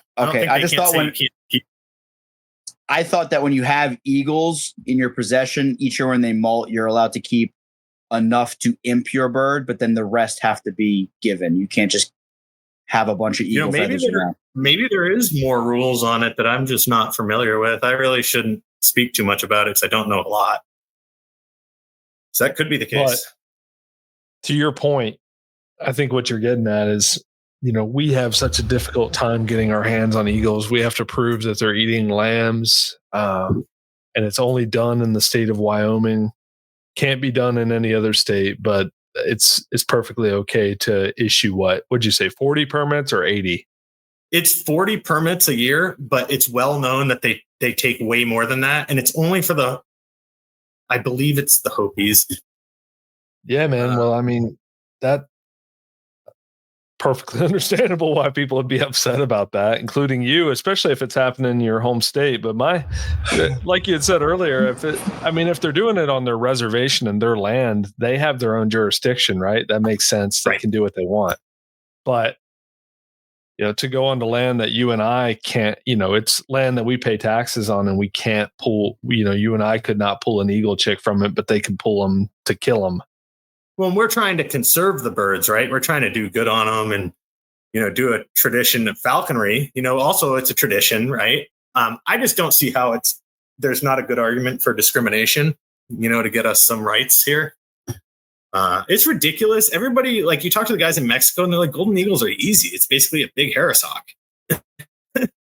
Yeah. I mean, yeah, listen, I see both points. I bet if you talk to them, it would be a whole different side of the story. Same thing with the red or yellow handkerchief with the little girl. No, are you talking to the Indians? I had to sit through a Hopi telling me all about what they do to the eagles, and I was working, and I just had to sit there and grin and bear it.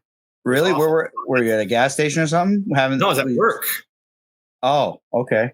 So I was at work, and this guy was huge smile on his face. He's like, "Oh, and we do this to eagles and this," and I'm just like, "I'm not on your team, dude." I don't think that's cool at all. I wonder if some deal could be orchestrated where you say, listen, I'll pull the bird, I'll hunt with it, and when it's first year when it molts, I'll give you every single feather.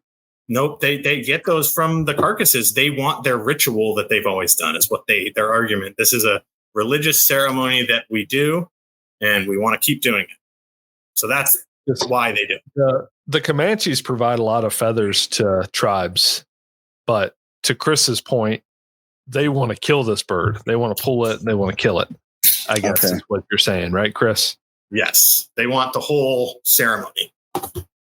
I mean, that's the whole premise of the United States is religious freedom. Basically, a good big part of it. So, well, Chris told me a long time ago we should start a falconry religion. Well, that's what I said. I've been saying that forever. I said, like, I identify as a falconer, so you can't discriminate against me. I mean, I think that it's fun to joke about. I think a lot of people tried to do that with like drugs in the past, so they could try to be like, you can't take this is my Rastafarianism. Yeah. No, it's not even the weed stuff. I think like with like harder things. I mean, nobody really cares about weed. Right? Well, back, 20 years ago they did. That's true. So yeah, I don't like that stuff. I know. I feel like I think about it, I'm like, should I really care as much as I do? I think if we had it an easier time, like an easier avenue to acquiring eagles, I don't think I'd care.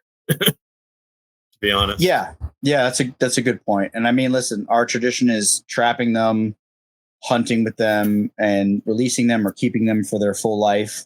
And I'm sure there's people that are appalled and Trump. I mean, there's no way in that situation that you're saying, Chris, there's no way for me to really, as open-minded as I am, to be like, okay, that's, it's their religion. But at the end of the day, you're kind of like torturing an eagle until it dies and then taking its feathers from it. So I can't really get on board with that. But if that's part of their religion and they're permitted to do it, I don't like it. The same way the government how many airports are there in the United States? Oh, when gosh. Okay. And they're going to those airports, and I'm more enraged that, what was it, Aaron, that we learned? It's the Department of Agriculture. Yeah, it's USDA. USDA, and they go there with shotguns and just shoot every bird of prey and every bird that even comes within range of an airport indiscriminately with zero repercussions. So I'm like more enraged about that's a thing. And then, we are like scrutinized, and I got game wardens coming to my house with bulletproof vests because I posted the wrong thing. You know what I mean? I don't think anything will really change unless we can have a little sit down with certain people. And that may happen. It may not happen. We're working on it. Oh, if it's going to happen, it needs to happen in the next 3 years. No, it's going to happen. It's going to happen. And it's definitely going to happen. Mike Dupuy already did it. I don't know that he did. I think that he scheduled a conversation or a meeting, and I think he was accommodated based off of the fact that he scheduled a conversation and a meeting. I don't know that it was an actual sit down and anything was of any significance was discussed. We can talk about it with Mike. I have Mike's number. I'd like to find out. But we do have a falconer inside the government on the inside, RFK Jr., and we're hoping that maybe some things can change. And there's a lot of falconers that have his ear, and we're hoping to have some things kind of changed. And and at the end of the day, like we discussed, in the beginning of the podcast, the federal Fish and Wildlife Agency and the state, whatever state you live in, Fish and Wildlife Agency, essentially, if they're hiring college graduates that are not hunters or not raised in that type of lifestyle, they're essentially anti-hunters that are overseeing our wildlife agencies, right? Which is not good. So there may need to be some things that change, and I mean, maybe it'll change, maybe it won't. But I never knew about this ritual, so I appreciate you bringing that up because I never knew about that as a thing, and I don't know why I was laughing so hard because it's not funny. It was just funny the way you were saying it.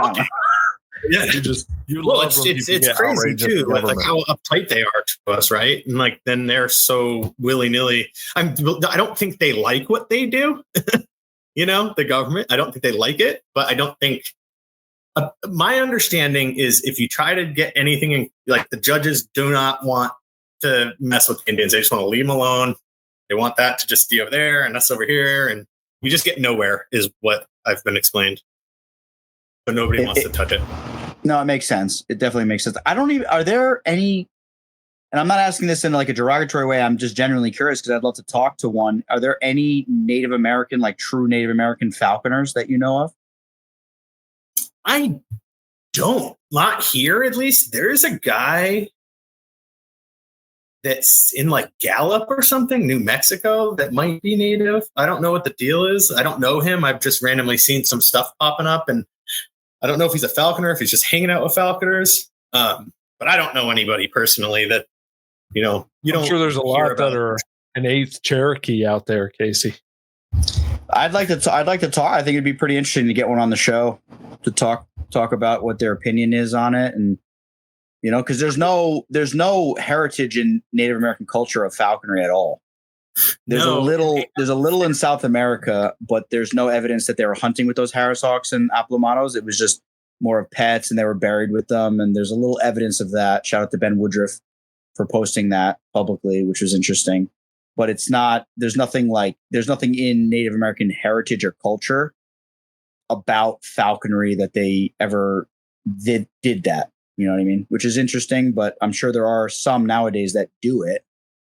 And I'd be curious. I feel like it would be tricky. I don't know how the rules are with the res is a weird place, right? Like for a white guy, like the rules are kind of made up as they go, and they don't like you. They don't want you there. It's not very safe. But really? Yeah, no. So if your bird flies into a reservation, like kiss it goodbye. Yeah, bye. Really? Oh, you're not going out there to get it. What if you give? All right.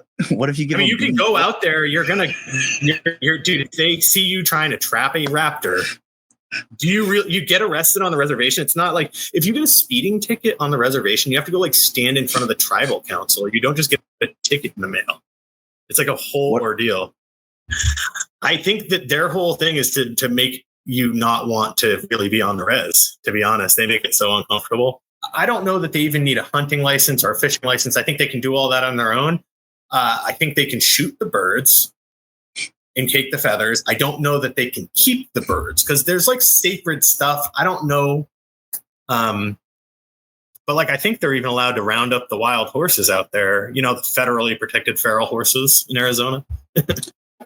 Well, that I 100 million% support. They should gather up all those feral horses and they should eat them, turn them into glue, and remove them from the landscape because I did a little bit of a deep dive on feral horses, and they're not wild. They're from the Spanish. They're an invasive species, and they're destroying the ecosystem where other animals could live, and they need to be removed.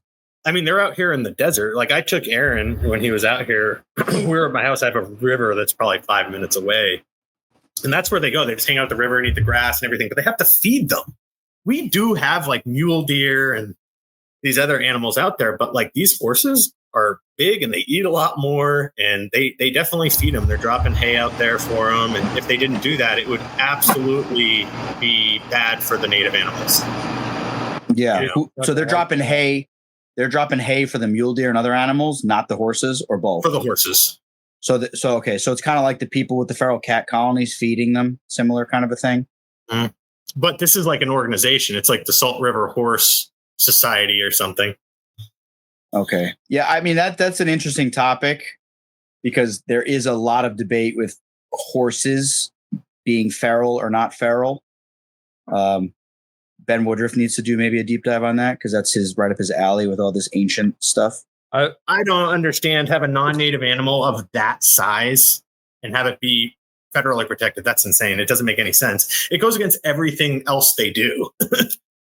Well, the whole thing with the feral cats is the same exact thing. If you try, listen, I've been for the last, nobody knows this except for Aaron, but I've been going back and forth with New Jersey Fish and Wildlife for the last 3 months, trying to have a sit down with them to discuss, just have an interview with one of their wardens. And they were answering me. We were going back and forth. They wanted links to the podcast. They wanted to know what I wanted to ask them. And I made the mistake. And in hindsight, this was the mistake, is I gave them a list of the questions. And one of the questions was, is there anything being done or can be done about the feral cat issue? And I think, speaking with other people that are in law enforcement, I think that was the question, was why they just never responded, and they haven't responded since.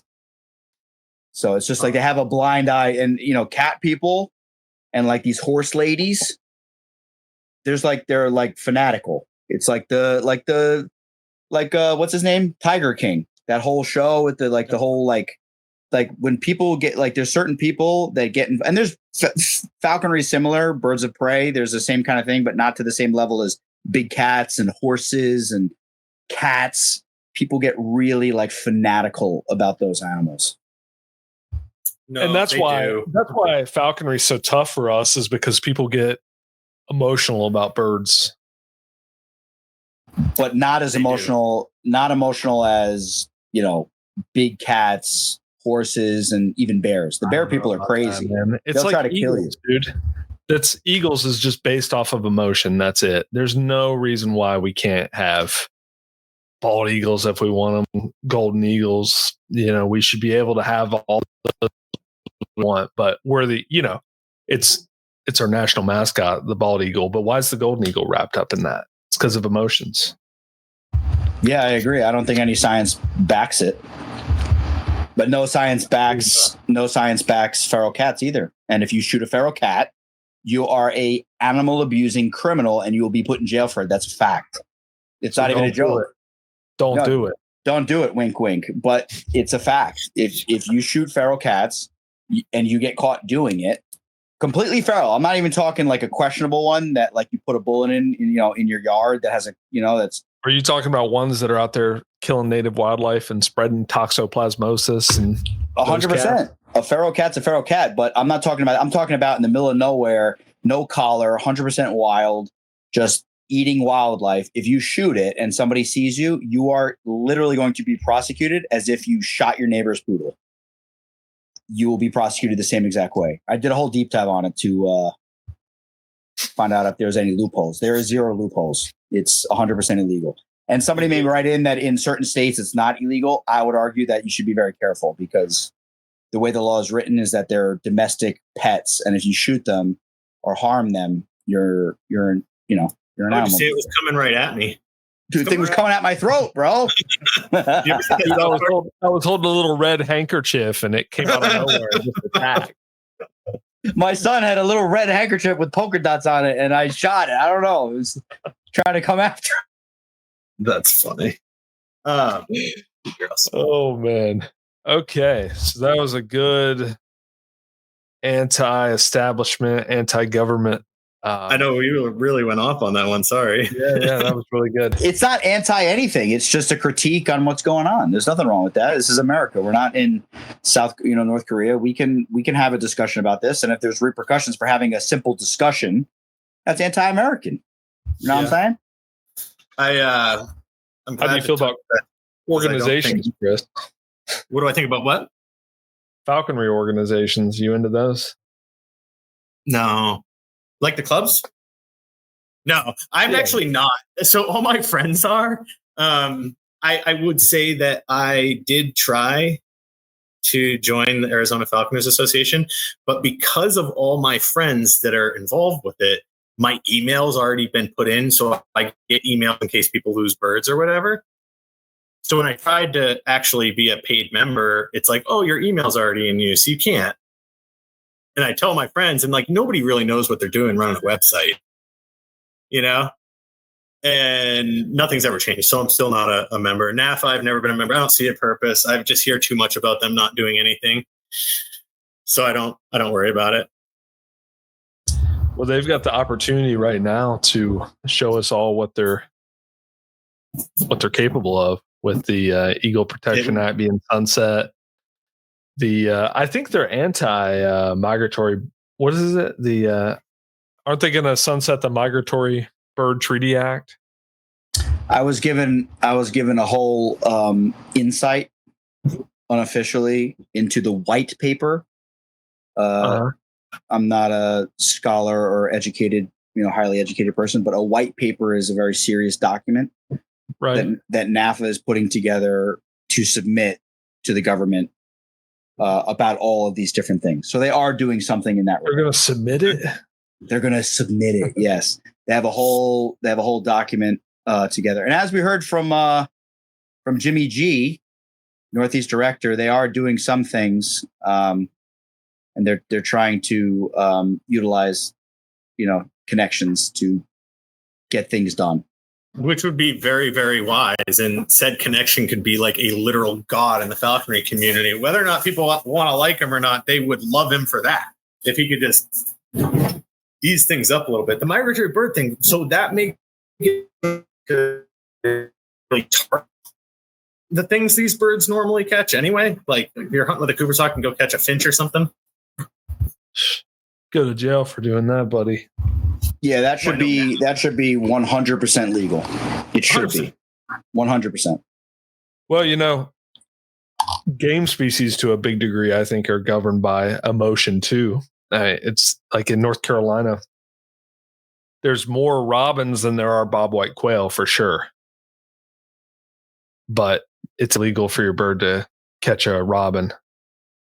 Right, but I just think it would be a simple scientific study showing that 70 to 80% of robins die before their first year. They're dead already. There's this many falconers in each state. Well, that's what I'm saying. They probably have exactly. They have the data already. So why couldn't they just? If you're a falconer, you're allowed to kill a certain number of these birds each year.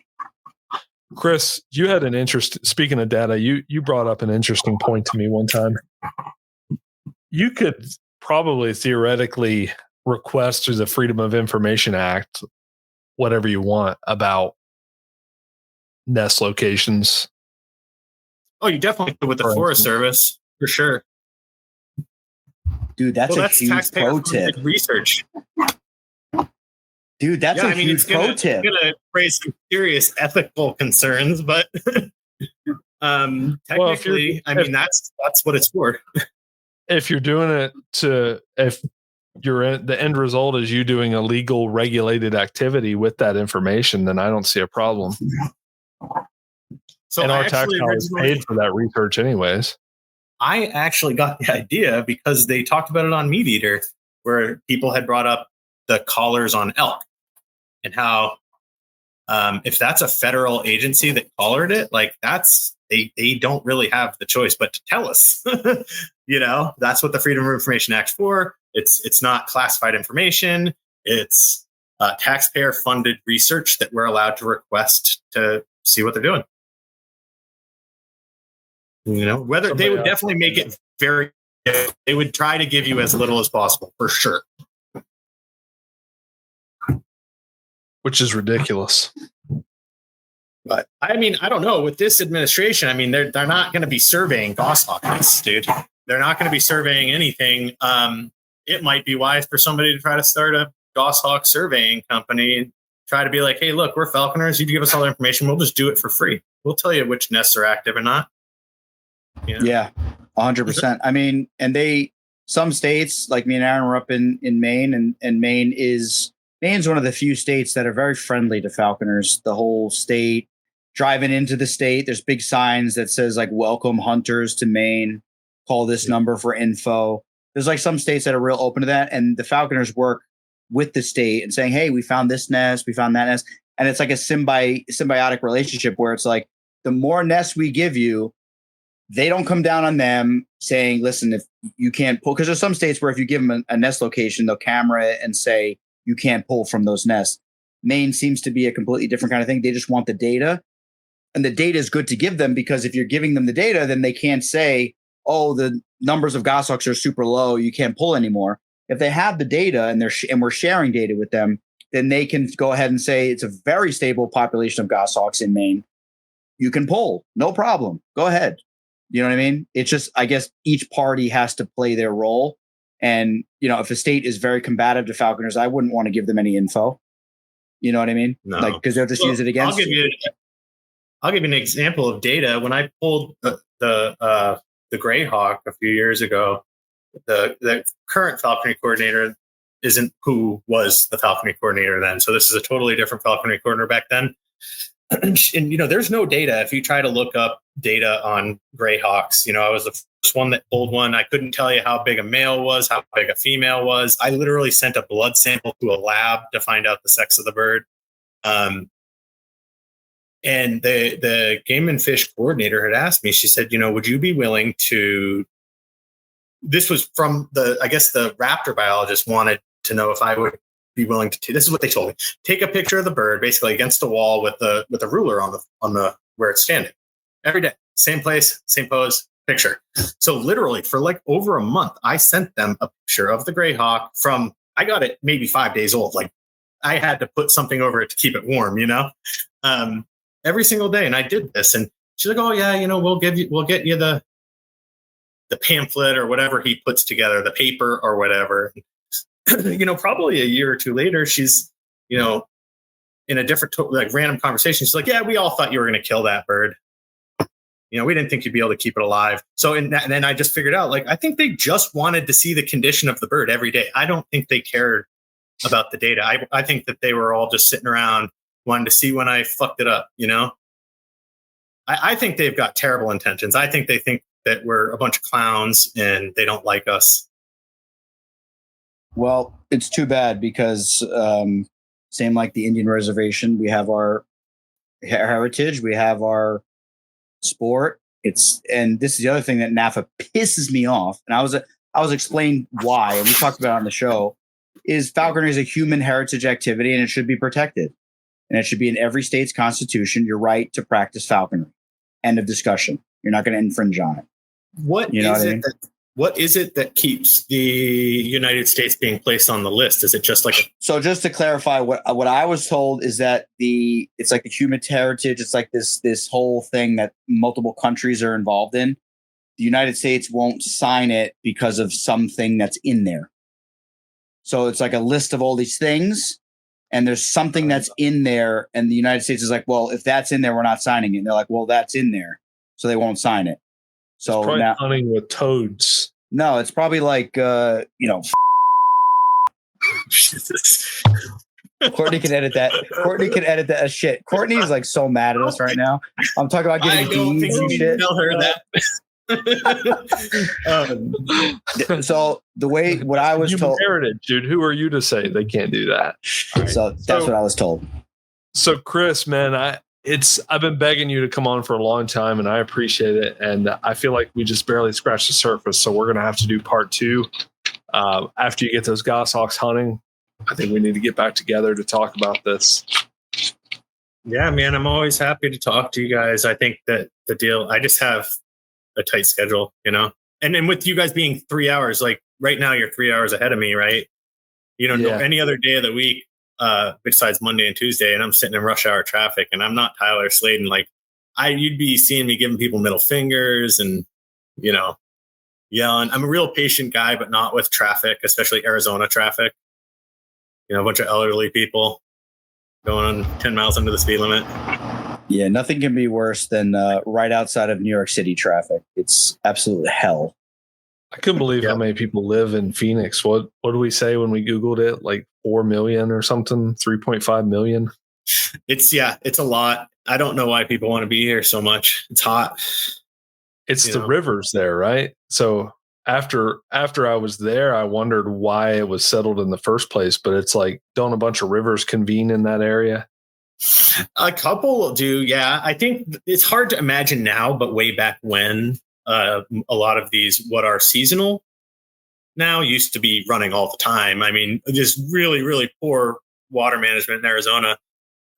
So, like San Pedro used to run down in southern Arizona. There used to be water like seeping out of the ground in southern Arizona.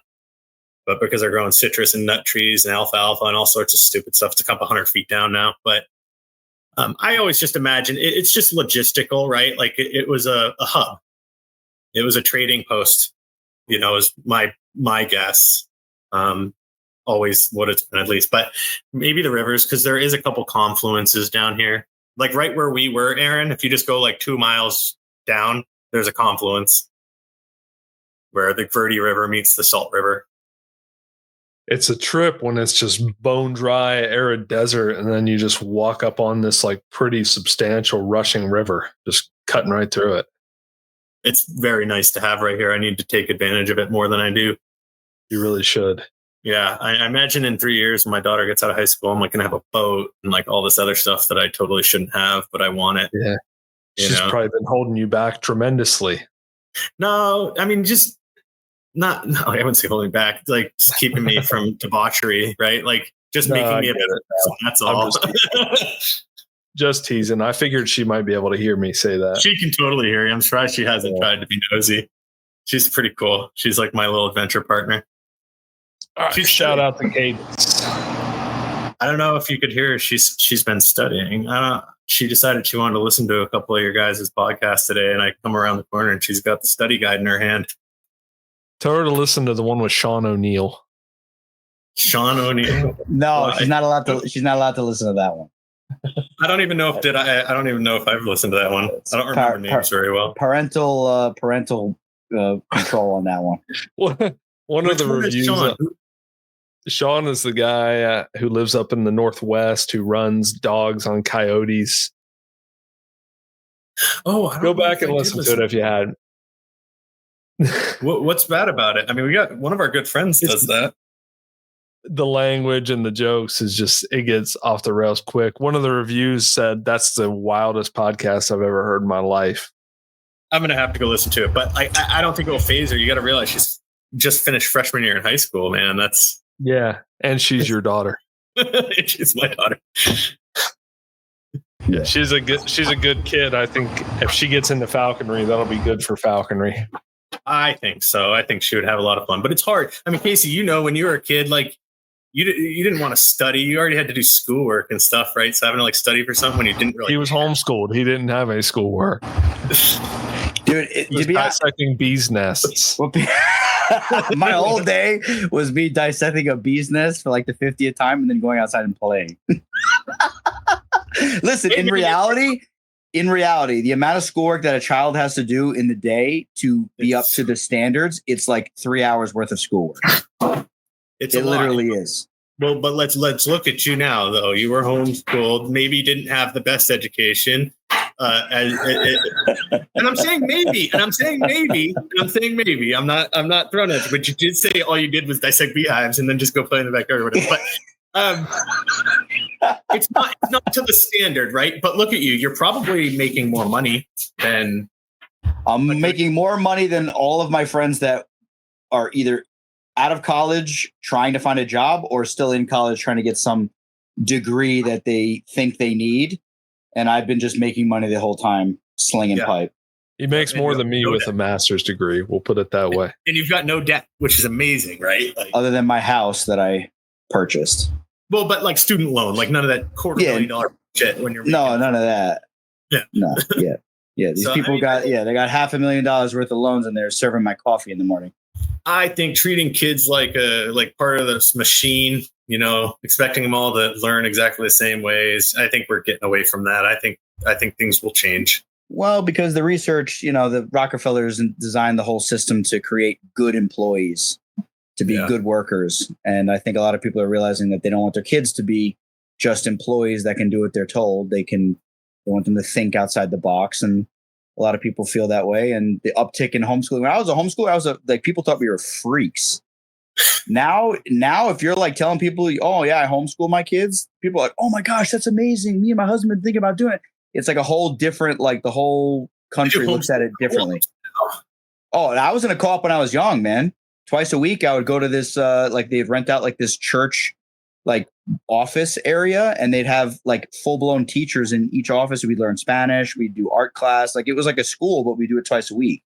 So it wasn't like I was just at home, like, in khaki pants, reading the Bible. It was like a different, we were out there having fun with friends and stuff like that. What was it that made your parents want to homeschool you? Were you a troublemaker? Or were you very religious? Or what no, we were something. Yeah, I would say my parents just didn't like the way the school system was run, and they just wanted to do it themselves. And all my siblings were homeschooled. It wasn't just me. Like I wasn't like just a troublemaker. It was all of us were homeschooled. Aaron, I'm so sorry. I'm like dragging this on. Yeah.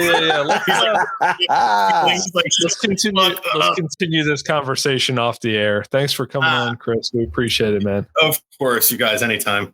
Thanks, Chris, for coming on. It was a pleasure meeting you. I heard so much about you, and I'm glad you came on. We appreciate it. Thank you. I appreciate it, Casey. You got it.